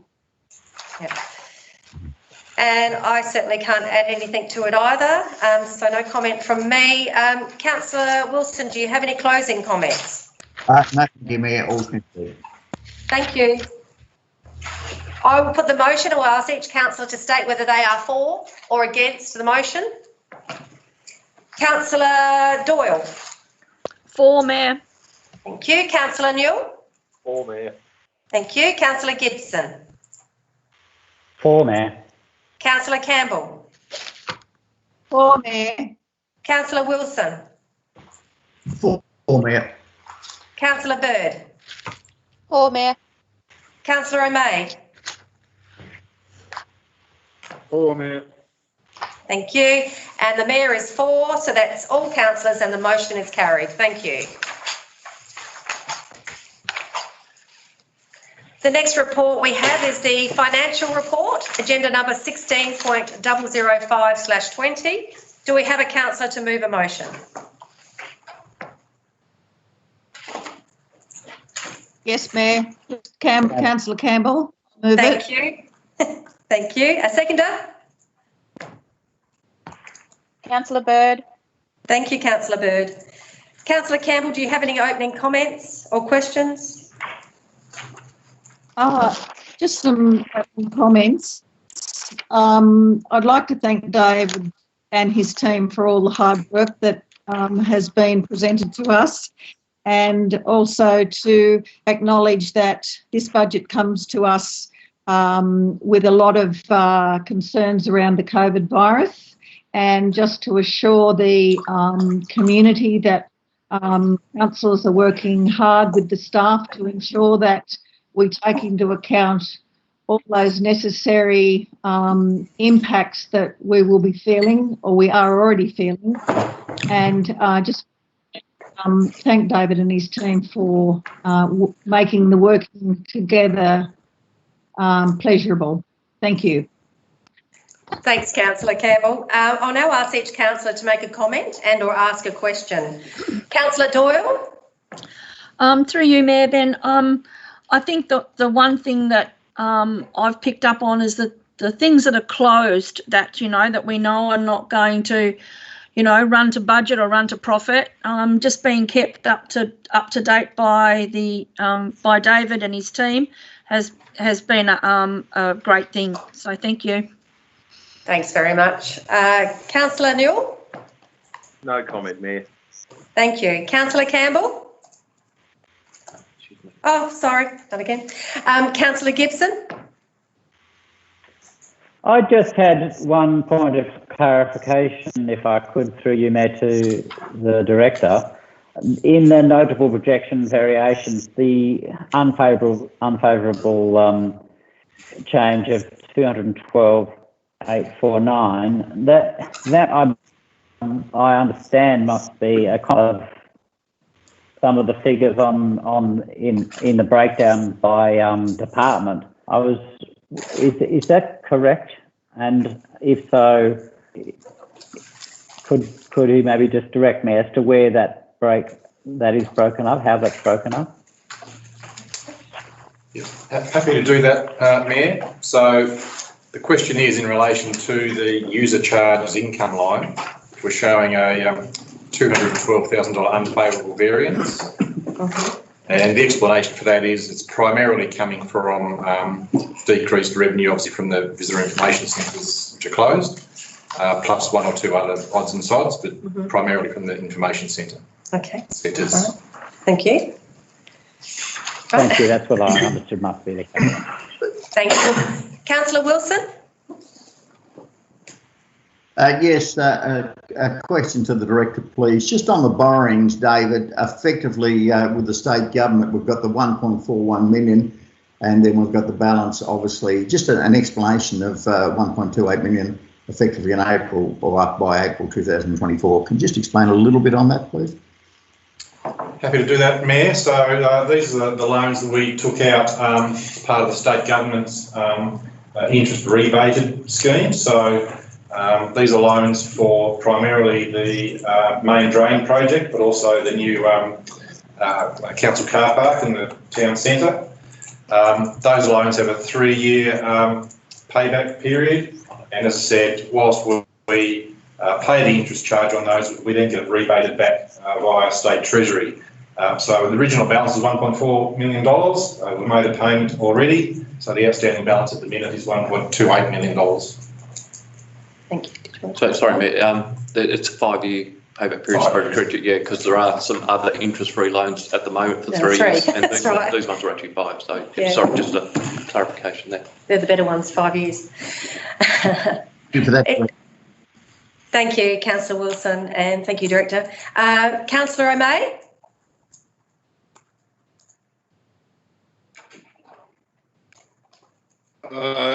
No comment, Mayor, other than good job, staff. Well done, Dave. And yeah, keep up the good work. Thank you. Councillor Bird. Yes, thank you, Mayor. Through you, if David could, or the Director could please explain the variances on the medical practices there. Yes, Mayor. So this is a forecast reduction in relation to the fees at particularly Chieftain. I should add that this report hasn't been substantially updated from the previous month. Most of our efforts in recent times have been devoted to next year's budget. But it is important that we provide you with a revised forecast for the current financial year, and we will do that, and we're working on that as we speak. Okay. All right. Thank you. You heard that, Councillor Bird? Yes, thank you. Great. Thank you. So I have some questions. I'll do them through the General Manager in the first instance, and you can triage them. Yep. So on page 5 of 10, in relation to bridges, that is marked completed, I note that the Ferry Falls Road Bridge is only 2.99% of its original budget. Just wondering if I can have an explanation for this from the General Manager or the Director of Infrastructure, please, because it's noted completed. Thank you, Mayor. I might ask the Director of Infrastructure to provide a response. Thank you. Thank you, Mayor. The majority of Ferry Falls Road Bridge replacement was completed on the 31st of March 2020 with a couple of minor works replacing the remaining signage and guardrail the following day. The discrepancy you see in the financial report is due to the delay between the physical completion and the final salary allocation and invoices from suppliers and contractors. Also, the May financial report will show an updated. Oh, okay. All right. Thank you. That explains that. So the figure will be different in the next report. Yes. Okay. Showing the physical completion rather than the final invoices that have been received. Great. At a later date. That makes it quite clear. Thank you for that. On the same page relating to playgrounds, I note that the Dover and Huonville playgrounds have run over budget, and on the special council meeting of the 8th of April, we had the Mountain River playground on the agenda because the required amount was over the budgeted amount. Is there a bit of a trend in relation to how they've been costed up, I suppose? And just wondering if I could have an explanation of how the costings of these projects will be managed in the future when we don't actually have cash reserves. Thank you. Yeah, thank you, Mayor. I think there's a bit of a theme of these answers tonight, and it comes down to timing. So in accordance with the asset renewal plan, the following budgets were approved. So we said Dover, the budget of $60,000 was the total project cost. The cost actually came in at $55,000, so there was a $5,000 saving there. The Huonville foreshore budget in the asset management plan was $50,000. The project cost came in at $58,460. The saving from Dover was transferred to Huonville, and a new piece of equipment was also required to be installed at Huonville, which was funded from the Recreation Services capital allocation to ensure that the full project was remaining within the asset management project, was remaining within the budget. These internal transfers are not reflected in the current report of March as they occurred during the month of April. So the proposed, so that'll all show in the next council report. The proposed project provided in the Mountain River Playground report tonight is within the budget allocation of the asset management plan. Okay. So there's lots of adjustments. Yeah, I come down to time at the end of the month. I fear that my next question will be the same response, actually. On page 6 under 6 of 10 under buildings, works to be determined by inspection. This report was produced in the third quarter and the budget allocation is of $320,767. Is expended to 18.06%. Just wondering if I can have an explanation of why this account line is underspent to such a large degree. Thank you, Mayor. I do have a bit more of an explanation on this one for you to understand the budget line. So the account, which is labelled work to be determined by inspection, is an allocation from the depreciation funding to spend on building assets. Building asset renewal as identified on a needs basis. The inspections are carried out at specific times to determine the condition of an asset compared to the theoretical replacement scheduled as projected by Council's asset management system. The budget is not always expended in the financial year that it's allocated and therefore carried over to the next financial year to reserve funding for any major projects identified. Once journals are completed at the end of the financial year, this budget is expected to be expended. So there is some other funds to be taken out of that one too once it's been journaled over. Okay, thank you. Appreciate that. On the same page, under plant and fleet purchase, are we expecting to see significant savings made on this account line at the end of the financial year? Thank you, Mayor. This is one of the budget items that we were able to take an immediate response to the COVID-19 emergency. Council executives have made a decision to freeze purchases of replacement purchase of major plant in this budget and most of the smaller fleet as well. So all of those items are under review at the moment. Yeah, I might add, it's partly to do with the resale values because at the moment people aren't getting out to inspect or purchase vehicles. So we are withholding the disposal of some. Yeah. It's not in our best interest to hold them too long because if they build up kilometres or get out of warranty, we actually lose value on them. And we have got one that we are going to progress because it has been identified as a vehicle that has been probably, well, it's at the end of its life and it has been a little problematic, so it's probably in our best interest to actually move that one on. Okay. So we are looking at each one by exception. Okay, lovely, thank you. I think when I ask this question, I'm going to get the same sort of answer about the state of processing of invoices, etc. Perhaps on page 7 of 10, and this is my last question, under infrastructure services, electric vehicle purchase changeover cost. The electric vehicle has been purchased. Does the $25,000 relate to the variance between the electric vehicle and a fuel-based vehicle, or is the amount to be carried over to the date that the electrical vehicle is traded in? Thank you, Mayor. So as you're aware, Council approved a $25,000 budget allocation to fund the additional costs of replacing a standard petrol sedan with an electric vehicle. The electric vehicle was purchased on the 5th of February 2020 at a changeover cost of $38,000, a bit more than $38,000. As a comparison, the changeover cost for a similar petrol vehicle would have been about $13,600, so therefore a $24,500 difference. That $24,500 amount will be journaled from my purchasing account over to that account, therefore be very close to fully expended by the next report that you receive. All right, great. Thank you very much. So it was very much down a similar line. Councillor Campbell, do you have any closing remarks? I'd actually like to I forgot to ask a couple of questions. Is it appropriate just to ask 2 questions, Mayor? Up to you. Yes, we'll allow it. Yes. Thank you. Thank you. To the Director of Infrastructure, through you, Mayor, just an update on the Cygnet Town Hall.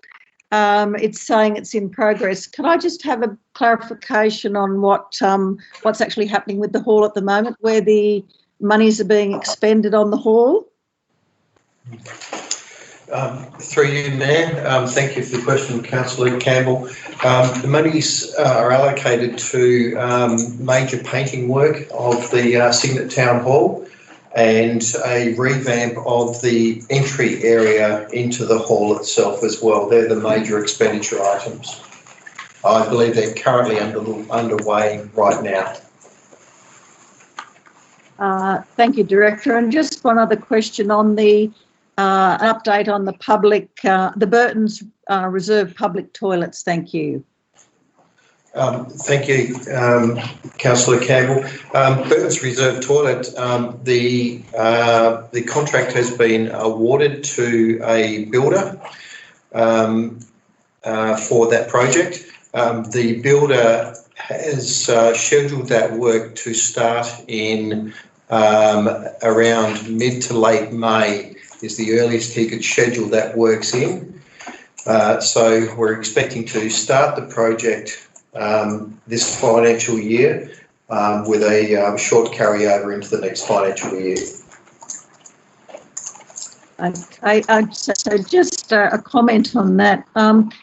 Can I just ask, is it right and proper at this stage that we proceed with that? I know it's an infrastructure and an important asset, but I just wonder if that's spending money at a time when we're so uncertain at the moment about the use of the park. So just a question on that. Yes.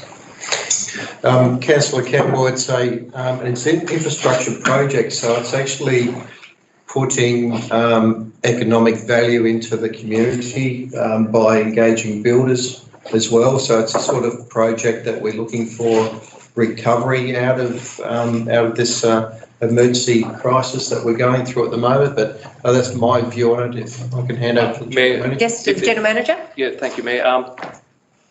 That particular builder has actually had a couple of postponements through his job list due to people just being a bit concerned about progressing. So it probably is something that will carry people through, and that's part of the resolution that Council passed at the early April Council meeting, was to try and keep a circular economy going within the Huon. So it is a local builder who buys local materials and uses the local hardware and everything. So it is a capital project, so it won't actually have any effect on our operational expenditure. So it's not an area that we would be looking to try and save money, because it's the operations we're looking at trying to make sure we save any costs we can. But this is actually infrastructure spending, which is recommended to continue to keep that stimulus going. So I would suggest that it is appropriate to keep going.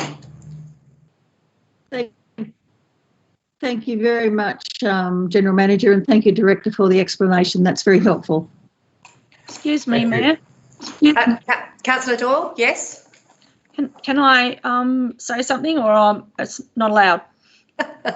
Well, not, yeah, you can have a question. Not normally after the Mayor has had the questions or statements, it would normally go straight into a closing of closing remarks. But on this occasion, yes, you can ask a question. No, it's not a question. It was a statement, so I'll leave it. Oh, it was a statement. Oh, okay. Just wondering if you made a statement at the beginning. All right, I will allow a statement. Yes. Okay, thank you, Matt. I'm just like to back up what the General Manager said. As far as stimulus goes, I think that we've all known and we've all heard the stories of the builders that have had jobs go. I think it's really important that any of our jobs or allocations that we have, that we keep them to be able to show the community that we are one. Our workers, the council or Emilio's workers have got jobs, and plus people in the community we're helping to stimulate. So I totally back the fact that these things go ahead. Thank you very much. So Councillor Campbell, do you have any closing remarks, please? Just a thank you to Councillor Doyle for her comments, which I have to agree with. I think at this stage, we are looking to employ in the valley and keep things in a circular economy. So, yes, that's thank you for your comments, Councillor Doyle. Thank you. So I'll put the motion and we'll ask each councillor to state whether they are for or against the motion. Deputy Mayor Doyle? For. Councillor Newell? For. Councillor Gibson? For. Councillor Campbell? Oh, sorry. Yes, thank you. Yes, thank you. Councillor Wilson? For. Councillor Bird? For, thank you, Mayor.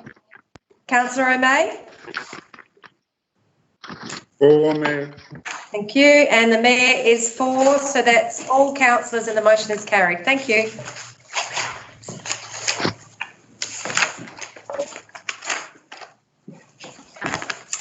So the next report we have in front of us is the Financial Hardship and Payment Assistance Policy.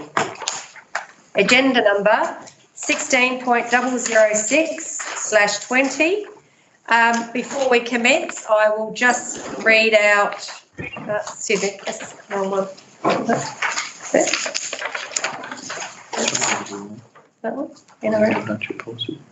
No, I had it on one there. That's it, thank you. That's okay, that's all right. So I'm just going to read out the recommendation that we have before us.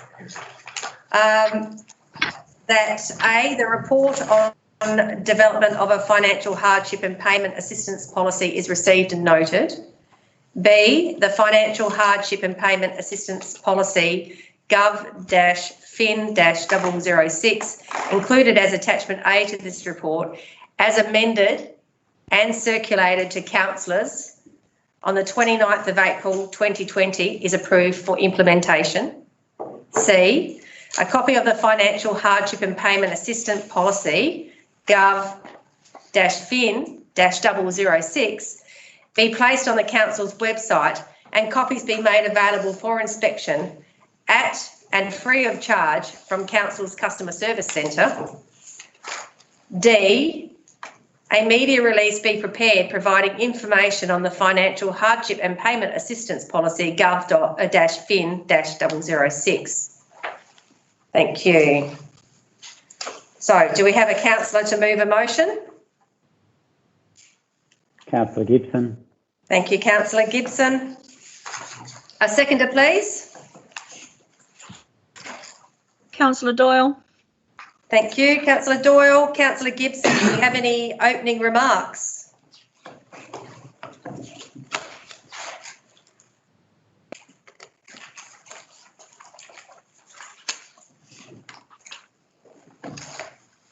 Councillor Gibson?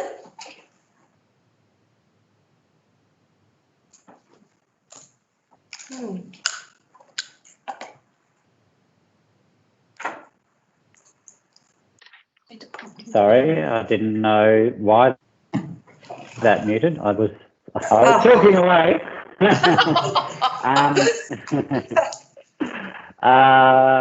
I guess, what was I saying? Opening remarks. I think it's important to be clear about what we're trying to achieve here, and I did a bit of work to clarify a few things, and I think it is pretty straightforward now that we are going to do everything we can to help people, but we do need to get money in for rates and fees, otherwise we can't operate. Thank you. So I'll now ask each councillor to make a comment and or ask a question. Deputy Mayor Doyle. Yes, Mayor. We are members of the Council of 2610, so I believe that some of the people that will be asking for assistance will probably need some guidance and some help in whatever way for them to do this. So using our 2610 guidelines, I think it will be important that we put all those out there for the people and have a bit of compassion for them. Thank you, Mayor. Thank you, Deputy Mayor Doyle. Councillor Newell. Look, I just think it's a great bit of policy this time, Mayor, and well done to our staff. Thank you. Councillor Campbell, please. Yes, thank you, Mayor. Yes, I know that Huon Valley Council are always very supportive of people in the valley. You know, when they need to apply for, funding, or not funding, but when they need to apply for an extension or payment facilities for rates. I think we're in a very unprecedented time that's going to cause people a lot of embarrassment in asking for relief. And I think I thank Councillor Gibson for just putting in a bit more wording around the compassion, because I think people are looking for a compassionate response at the moment. And I think the staff have put together something that we can actually refine and represent ourselves in the community as a caring council who will do everything in its power. And we do understand we need to get rates in. That's not the issue. It's actually just showing that we are compassionate. So thank you, Councillor Gibson, and thank you, staff. Thank you. Councillor Wilson. Thank you, Mayor. I think this council has always been compassionate from when it was first set up in 1993. I think we're following through with that. It's good that we now get a policy into place, and I agree with that. I don't have an issue with it, but I think it's always been there. Thank you. Thank you. Councillor O'May.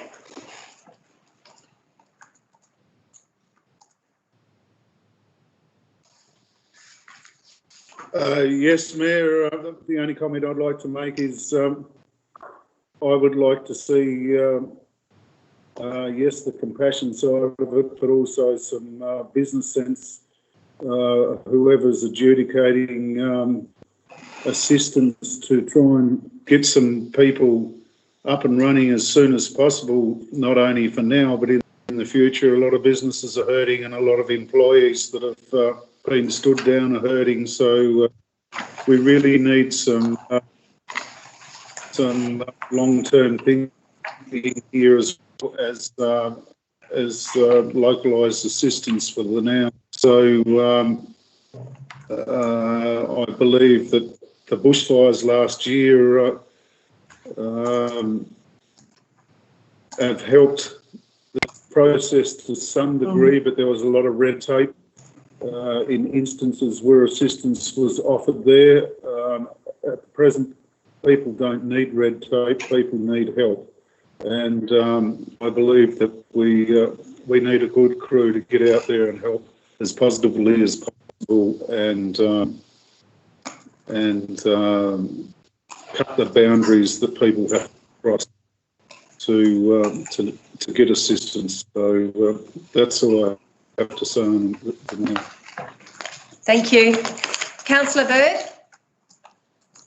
Yes, thank you, Mayor. I just want to say thank you for putting the policy forward, and also just reiterate Councillor Doyle's sentiments that we need to make sure that people know where they can go to get help to fill out forms or get together the information that they need. Yeah, thank you. Thanks, Councillor Bird. I'd like to thank the staff and Councillor Gibson for the contribution to the policy and the development as it stands today. I'd also just like to make a comment regarding, I suppose, from what Councillor May has spoken about, but also Councillor Doyle and Councillor Bird. And that is what I am hearing from industry bodies is that holding the hand through the process is absolutely paramount. Businesses and community members of our community are under a lot of pressure. It's very anxious times for them, and then you add in learning difficulties on top of that, and so connecting people to get that assistance through this hardship process policy is really important. And there's been some great work that our staff are doing from regarding connecting with businesses and connecting with community groups. I suppose the knowledge that's growing within our own staff through the emergency response municipal area team, that knowledge is certainly growing, and I know that they share that information with other staff every day. So one thing that's come out of COVID-19 is a really strong networks within council, but also outside of council. So we will go.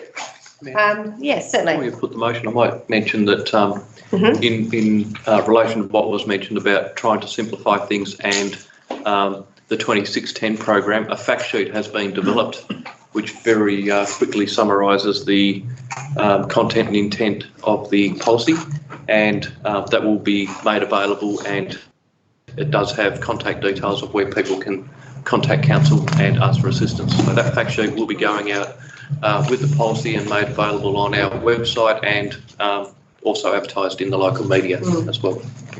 Right, great. Thank you. All right, so if I could have Councillor Gibson, do you have any closing comments, please?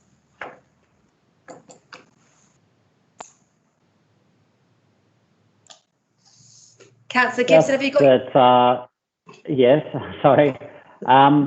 These policies are often quite dry, and it's really the compassion of the staff who are implementing these policies that's through listening and understanding and helping. And I just know that our staff will do a fantastic job in implementing this policy. Thank you. So I'll put the motion and we'll ask each councillor to state whether they are for or against the motion. Deputy Mayor Doyle? For, Mayor. Councillor Newell?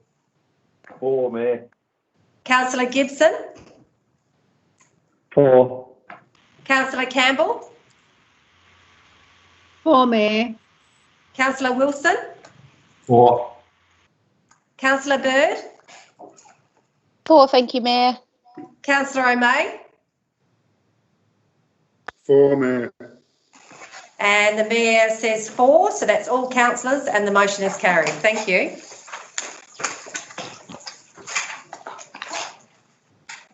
I now advise that the council is acting as a planning authority as at 8:13. 8:13. Thank you, Sandy. And in accordance with the provisions of Part 2, Regulations 25 of the Local Government Meeting Procedures, Regulations 2015, the council is now acting as a planning authority pursuant to the Land Use Planning and Approvals Act 1993.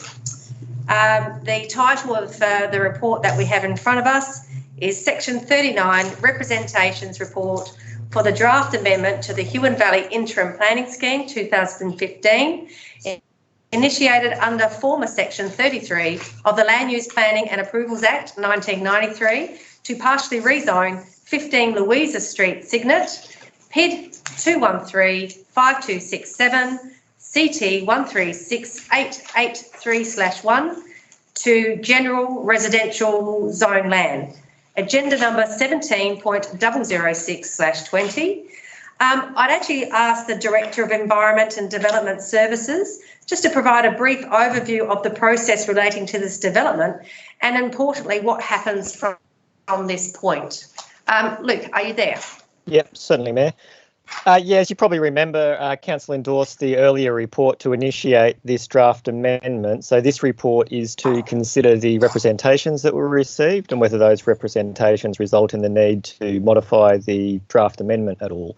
As you've seen in the report, our recommendation is that the representations received don't result in any need to modify the draft amendment. So it's been recommended for approval. In terms of the process from here, if council is to endorse the recommendation, then we would then forward that on to the Tasmanian Planning Commission for them to consider and make a decision on whether to approve the rezoning or not.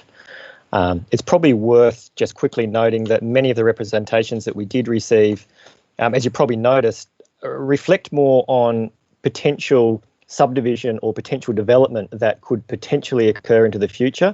Now, clearly, we're not able to take that into consideration for this particular application because it is purely just for the rezoning. If we do receive an application for any works or use into the future that requires a development application, then, of course, that would be assessed against the planning scheme as well. Thank you very much, Director. Do we have a councillor to move a motion? Councillor Bird. Thank you, Councillor Bird. Seconder, please.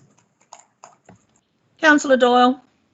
Thank you. Councillor Bird, do you have any opening remarks? I'd just like to say that I've been through all the representations that were received, and as Luke said, none of them were really relevant to what's actually being decided here. So I just wanted to acknowledge, though, that I've read them, and thank you to Luke for the responses he's provided. Do the responses go to the person, or do they read it like we are, if that makes sense? Through you, certainly this report, it will be made publicly available for anyone to read, including the representatives. Yep, so a letter doesn't get sent to them with the reply, it just they view it in the report. They'll have the same information, yeah. There's nothing additional, no. Just verify that question that Councillor Bird had. So they don't get, the representatives do not get separate notification about the outcome. Yeah. That is the question.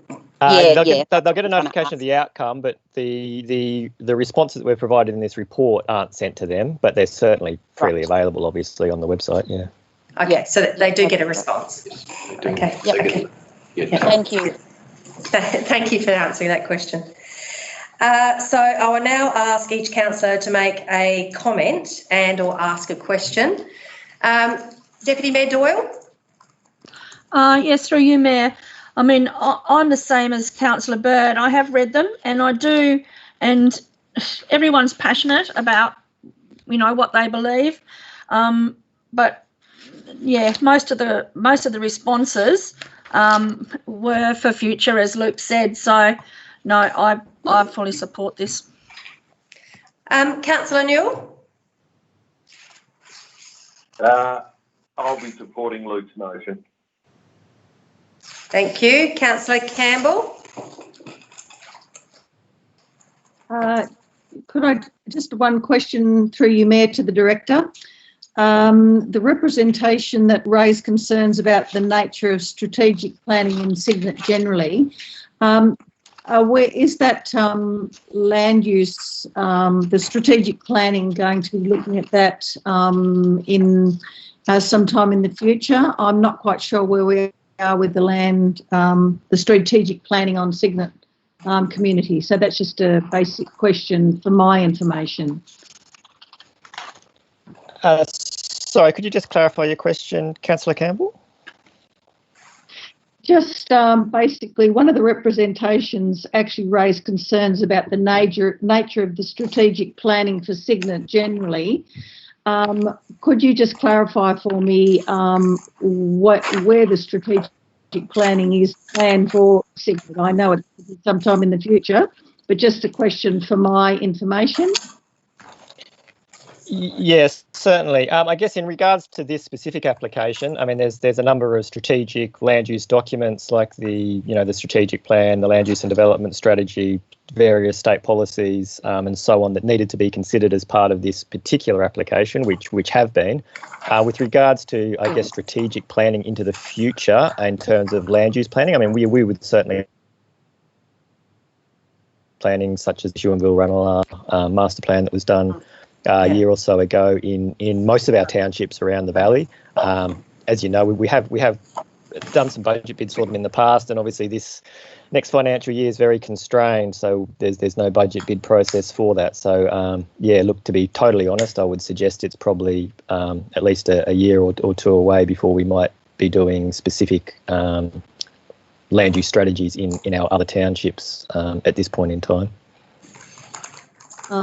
Yes, thank you, Director. I realise it's not terribly relevant to the to this particular application, but I just need a clarification for my own benefit. Thank you for that. Yeah, no worries. Thank you. Councillor Gibson? I just had one question to the Director regarding the amount of... I'm aware that was certainly one of the key areas that had to be looked at in this particular proposal, and the research that came back was that there is actually a considerable amount of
Thank you. So I read the three representations, and I agree. Most of those items, as the Director outlined at the beginning, relate to future development applications, whether for a subdivision or for a planning application, a development application.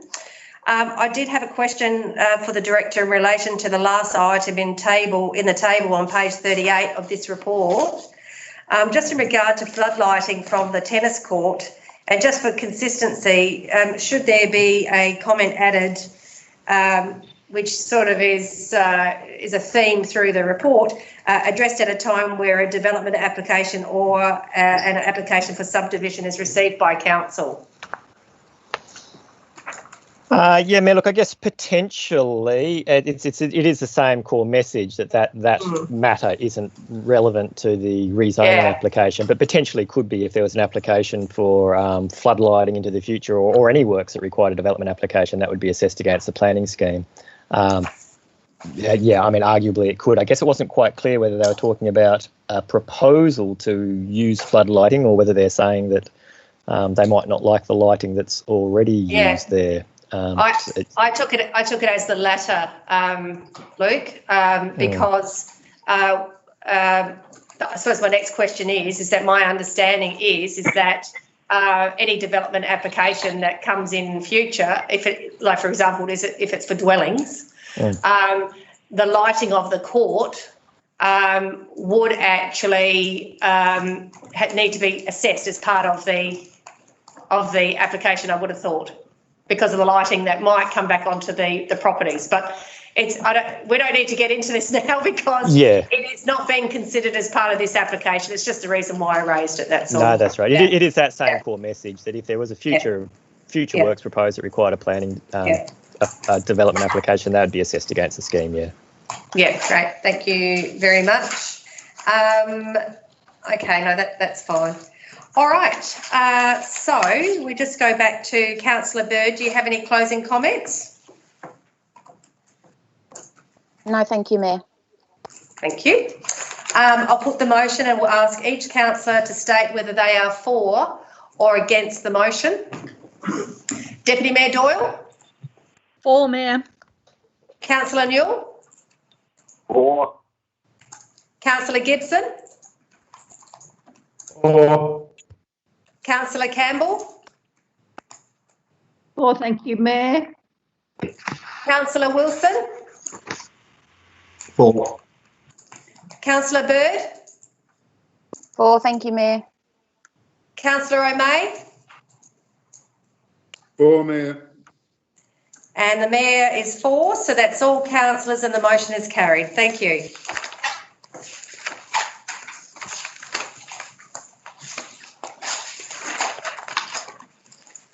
I now advise that the council is no longer enacting as a planning authority as at 8:25. 8:25. Thank you, Sandy.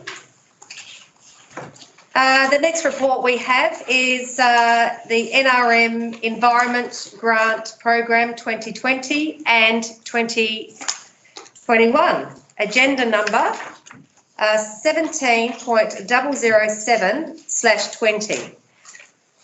Do we have a councillor to move? Oh, sorry, just before we do, as the information relating to the applicants is not enclosed within this report, I'd just like to ask the Director of Environment and Development Services to provide a summary of the applications that he has received for this grant program for 2020.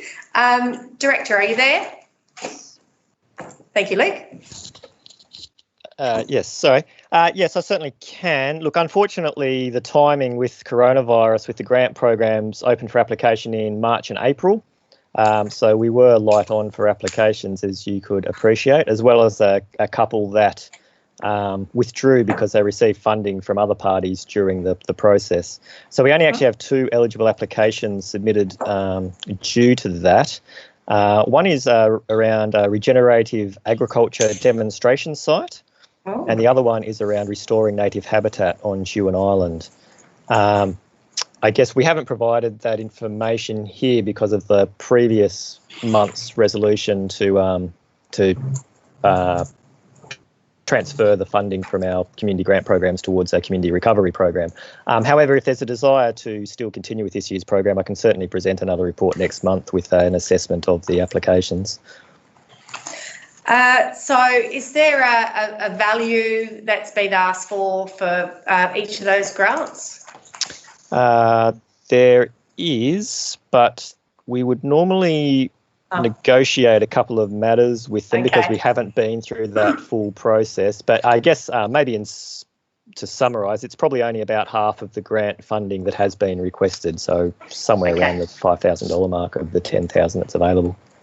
Thank you, appreciate that. And I understand the position that you're in, that you can't go into any further details.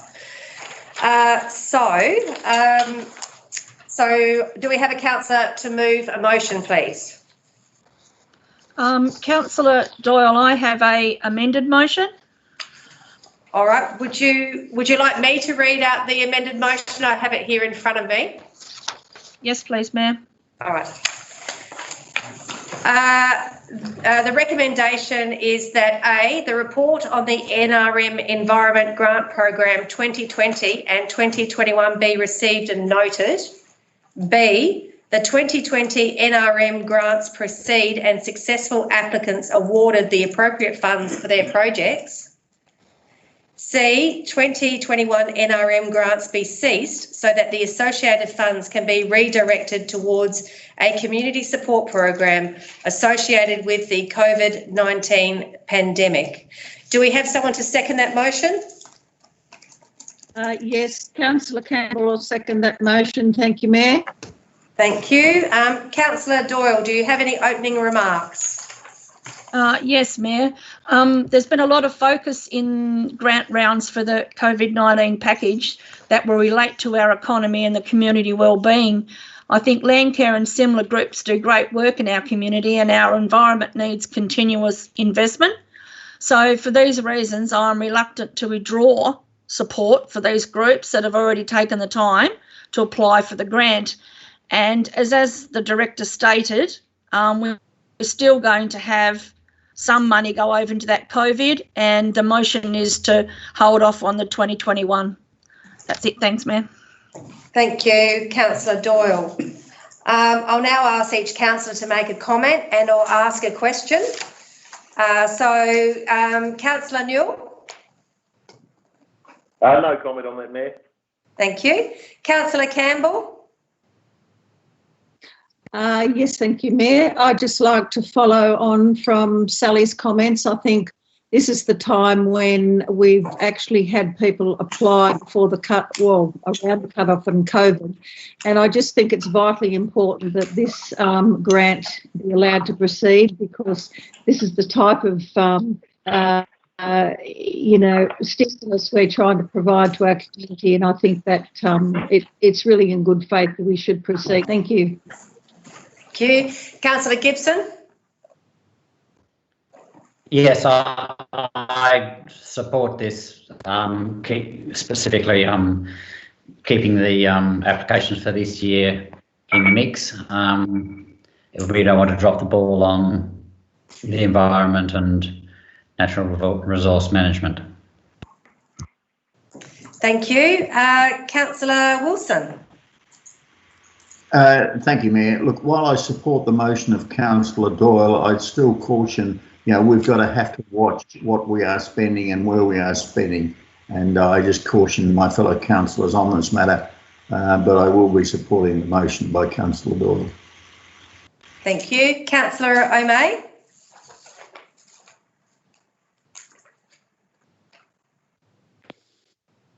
Yes, Mayor, the only comment I'd like to make is I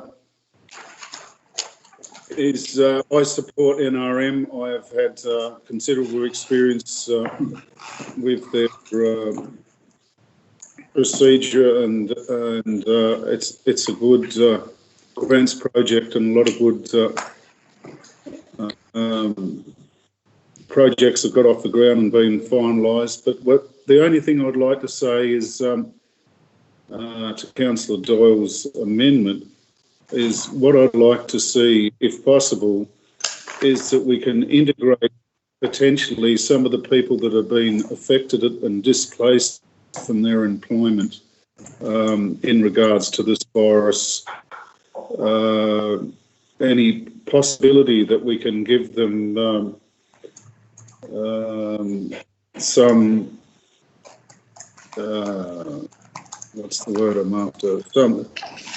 Some form of participation in any grants programs if they are to be successful and get off the ground, which in my view will give people a purpose to be able to go on, and positive things will come out of it while we get through this difficult time, as opposed to knocking the grant. If we can have some monies awarded to us and generated into the right areas, we may be able to kill two birds with one stone, per se. So I would just like to add that comment. If it's in any way possible, we can incorporate some of the help and compassion that was spoken about earlier on into this grants project to help the community in any which way. Councillor O'May, you've made some very valid points for sure. What I'll do is I will seek an answer from the Director of Environment and Development Services just into relation to the eligibility factor that's already been put in the grant application for which the applicants have applied for, and whether your suggestion is possible. But certainly the suggestions you have made regarding the care package grants that council has agreed to look at, and also look at the funds for that. You've made some very good points, I believe, that should be discussed as part of an eligibility factor for people applying for perhaps some of those grants. So I think the general manager's noted that. So that does actually come to the table for discussion. If I can just go to the Director for Environment and Development Services, Luke, just in relation to what Councillor May has suggested, is that possible at this point in time, or is due to the eligibility and the criteria that was already set in those grant applications, is it a difficult thing to do now? Is it time consuming? Just would like to hear from you. Yeah, look, I guess in terms of changing the eligibility criteria, I think for this current round of grants, there just wouldn't be time this financial year. I'd have to get a new application to you guys to approve, and then get that out and advertised, receive new applications, assessed, and then distributed before the end of the financial year. Clearly that couldn't happen, but the broader point certainly occurs through the NRM unit. We help pretty much any group that wants to do a worthy environmental project. If that's helping them do grant applications to external bodies, giving them advice around particular matters, even attending the sites and helping with surveys and undertaking other works. Certainly the NRM unit, it's one of the key things they do is work with anyone in the community who wants to undertake a worthwhile environmental project. They'll be all over trying to support them in any way they can. Thank you. That's a great response. You gave even more back. So I hope the listeners have heard that at home. Thank you very much. And thank you, Councillor May, for your suggestion. Councillor Bird. Yeah, I think it's a great idea, Deputy Mayor Doyle, to reward the applicants that we've received to date. So, yeah, I think that's good. Thank you. My comment is supportive for the Luke's area to continue their assessment process of the applications. There's quite it's not a large sum of money, and it certainly does continue some focus and support in the environmental area as we move into COVID-19. I have a question from Councillor Campbell. Yeah, through to the Director of Environmental Services. Could I ask about we've got a budget, I believe, of 10,000. With the 5,000 that you've spoken about, Luke, with the other 5, is that possible to bring into the care package that we were talking about? Would that be part of the stimulus package that for the community? Yeah, I guess it's not necessarily a stimulus package, but yes, that would be the intent, that whatever remaining funds were left over, part of the recommendation would be that whatever's left over be then transferred into the community care package. Yeah. Okay. All right. Thank you very much. Councillor Doyle, do you have any closing remarks? Yes, Mayor, just the fact that I know, as Councillor Wilson said, we do have to be mindful, but at least the other $5,000 is going over into the COVID-19 area. And that's not saying, I gather, Luke, that both the applications still have to meet your criteria before they'll be given money as well. Is that correct? Yeah, that's right. Because of the previous resolution, we haven't done a full assessment on it. But having said that, there has been a preliminary assessment still done. So, yep. Yeah. That's cool. No more, Mayor. Thank you. Thank you very much. I'll put the motion and we'll ask each councillor to state whether they are for or against the motion. Deputy Mayor Doyle. For. Councillor Newell. For. Councillor Gibson. For. Councillor Campbell. For, Mayor. Councillor Wilson. For. Councillor Bird. For, thank you, Mayor. Councillor O'May. For, Mayor.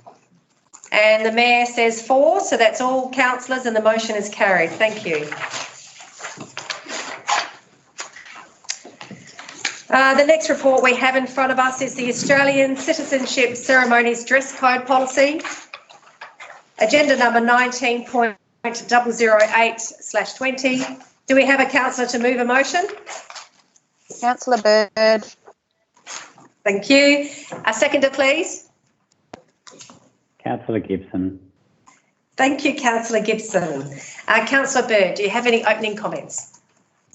No, thank you, Mayor. I think it's straightforward. Thank you. I'll now ask each councillor to make a comment or ask a question. Councillor Doyle? No comment, ma'am. Councillor Newell? No comment. Councillor Campbell? Comment, Mayor. Thank you. Councillor Gibson? No, I think it is straightforward. Thank you, Mayor. Okay. Councillor Wilson? Support the recommendation. Councillor O'May? No comment, Mayor. Yeah. I think the policy is very straightforward too. So I will now ask Councillor Bird if you have any closing remarks. No, thank you, Mayor. Thank you. So I'll put the motion and we'll ask each councillor to state whether they are for or against the motion. Deputy Mayor Doyle. For, Mayor. Councillor Newell. For. Councillor Gibson. For. Councillor Campbell. For. Councillor Wilson. For. Councillor Bird. Well, thank you, Mayor. Councillor O'May. For, Mayor. And the Mayor is for, so that's all councillors and the motion is carried. Thank you. So we next move on to the Huon Valley Council Diversity and Inclusion Policy, agenda number 19.009/20. Do we have a councillor to move a motion? Councillor Bird. Thank you. A seconder, please. Councillor Doyle. Thank you, Councillor Doyle. Councillor Bird, do you have any opening comments? Yes, thank you, Mayor. I just wanted through you to thank the Director of Community Services for the work that she put into this in consultation with the Health and Wellbeing Committee and the other ones that are listed here. So just a thank you for that. Thank you very much. So I will now ask each councillor to make a comment and or ask a question. So Councillor Doyle? No, Mayor. Councillor Newell? No, Mayor.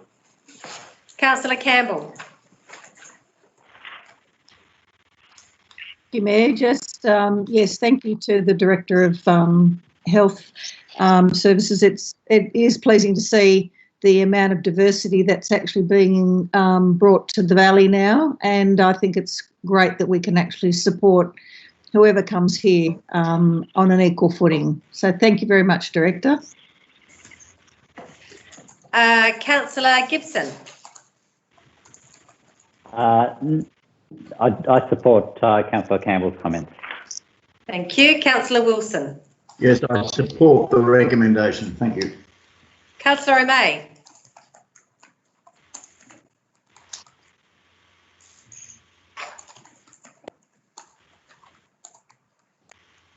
I'm for the recommendation, Mayor.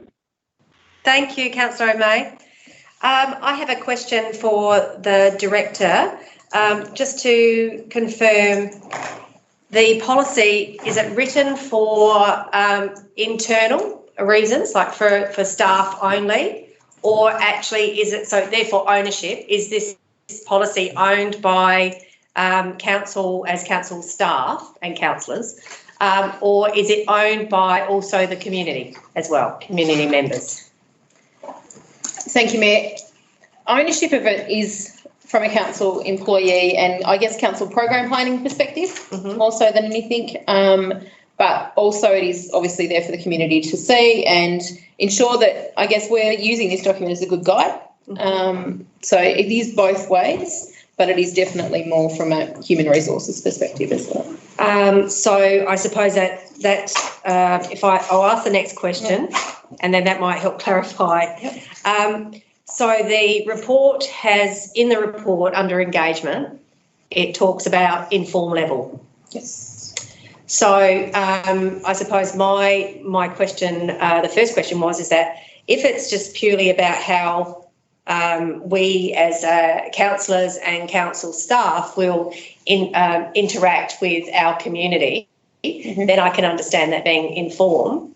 But if it's a shared policy by our community as well as by staff and councillors, then I was going to ask whether that should be at perhaps consult level, so that they have the community have a buy into it. But it does depend on who the audience is, and if we are the audience, and that is it, then I can understand the informed.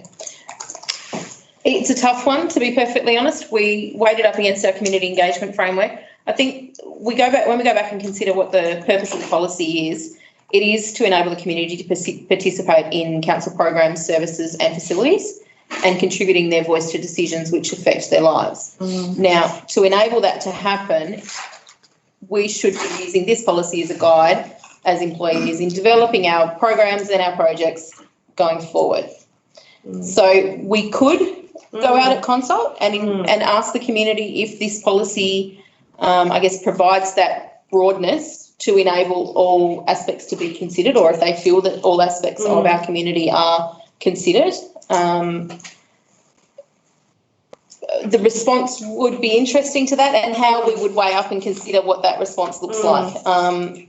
We obviously needed to get some industrial relations advice on this as well, because there is a lot of legislation that is tied into this as well. So I'm not sure what the benefit would be of considering the feedback. There would be some feedback that we would just need to consider, and recognise that other things that we could get learnings that may need to be considered. So it was a tough one.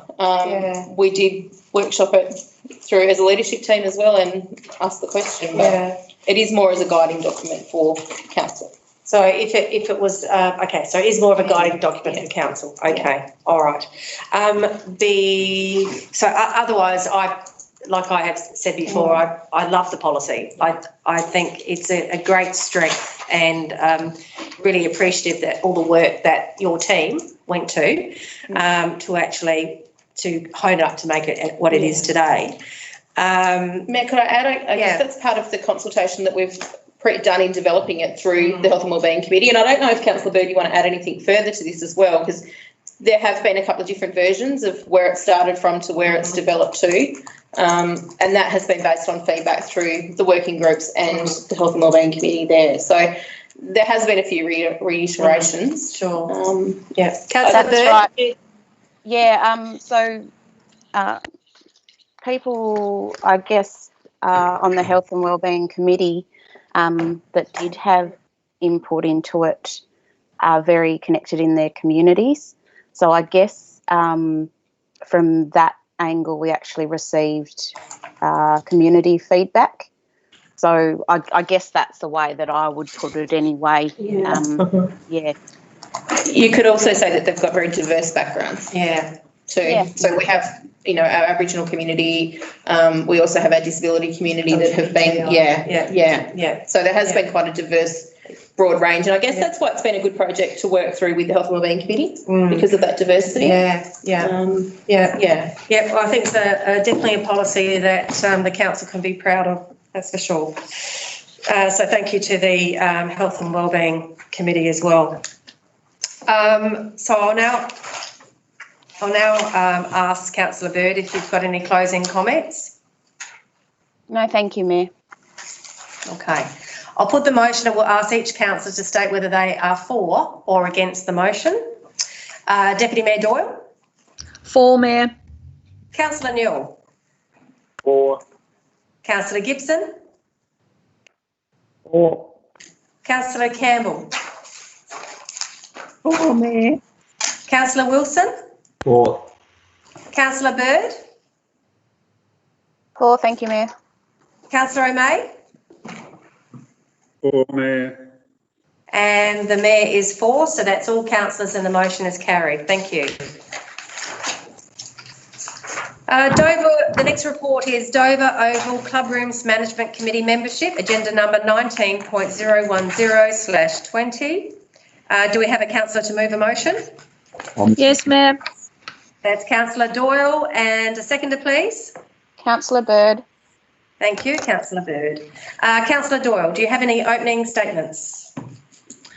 Yes, Councillor Bird and myself have attended a couple of meetings now down at Dover, and yeah, Max was someone that was really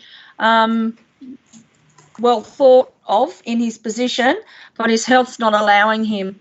So we were meant to have a little bit of a party for him, but I think that COVID-19 came in and stopped that from happening, which is a shame. But no, they're a good committee, and I'm for the recommendation. Thank you very much. I'll now ask each councillor to make a comment and or ask a question. Councillor Newell. I'm for the recommendation, no comment there really. Thank you. Councillor Campbell. I'm for the recommendation and no comment. Thanks, Mayor. Councillor Gibson. Comment. Thank you, Mayor. Thank you. Councillor Wilson. I'm for Mayor, and Max Walker has been an icon in that area for some time. He was actually a school teacher at Geefton and taught me many years ago, so he's got to be starting to get old, hasn't he, Sally? Councillor O'May. Yes, Mayor, the Dover community is a very strong, positive community, and we should give them all the support we can. They've got a great committee down there, great club, and wish Mr Walker all the best for the future, and all the best for Mr Seaborn in his taking up of the reins. So I'm for, and great job, Dover. Thank you. Councillor Bird. Congratulations to Paul Seaborn coming in now as chairperson, and Max, he was actually a relief teacher for me when I was at Geefton, and he's held in very high regard in the Dover community, so we wish him all the best. Thank you very much, and I think Councillor Bird and Councillor O'May said it perfectly, so I don't have anything further to say. Councillor Doyle, do you have any closing comments? Yes, just that the spread they put on for us down there makes us go back every time. You ought to all come, I reckon. So well done to the Dover Hall Committee.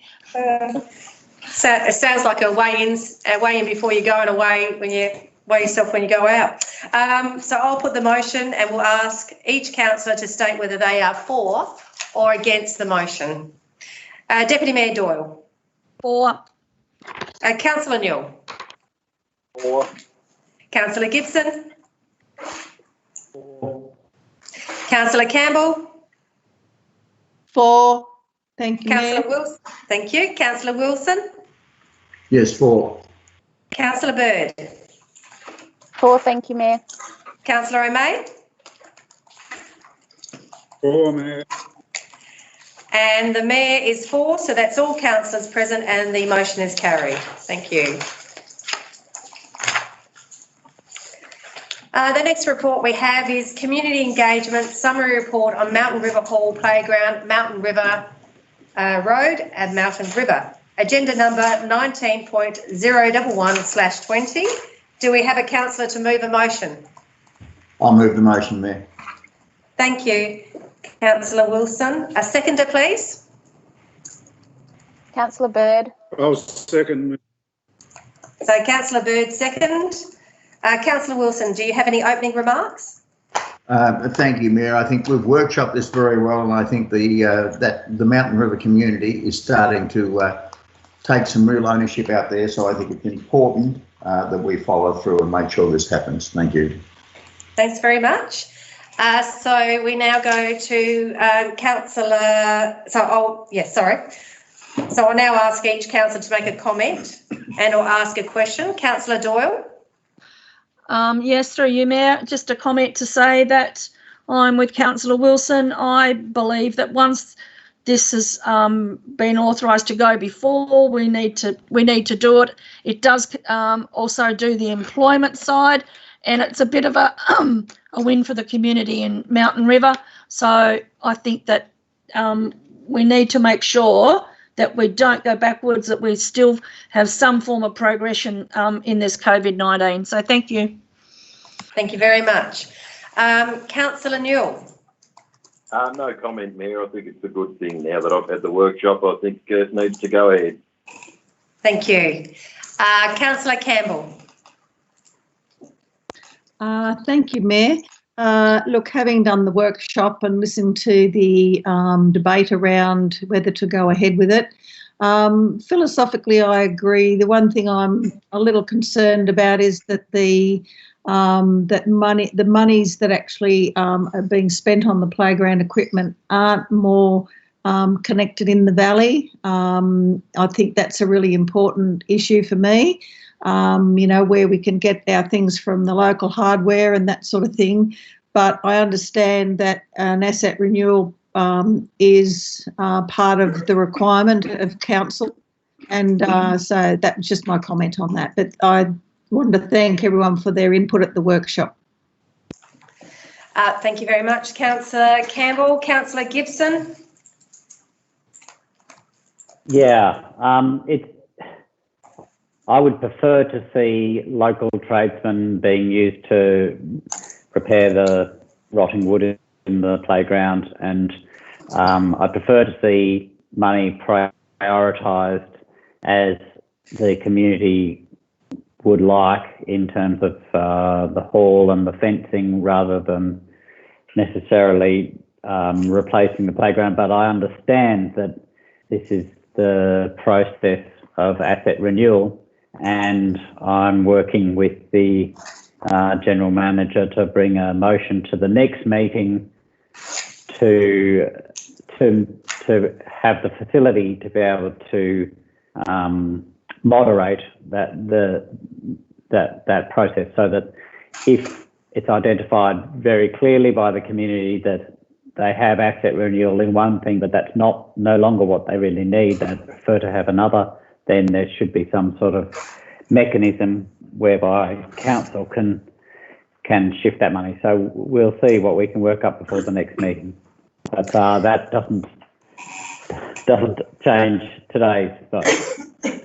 Thank you. Councillor O'May. Yes, Mayor, I'd like to make a couple of comments.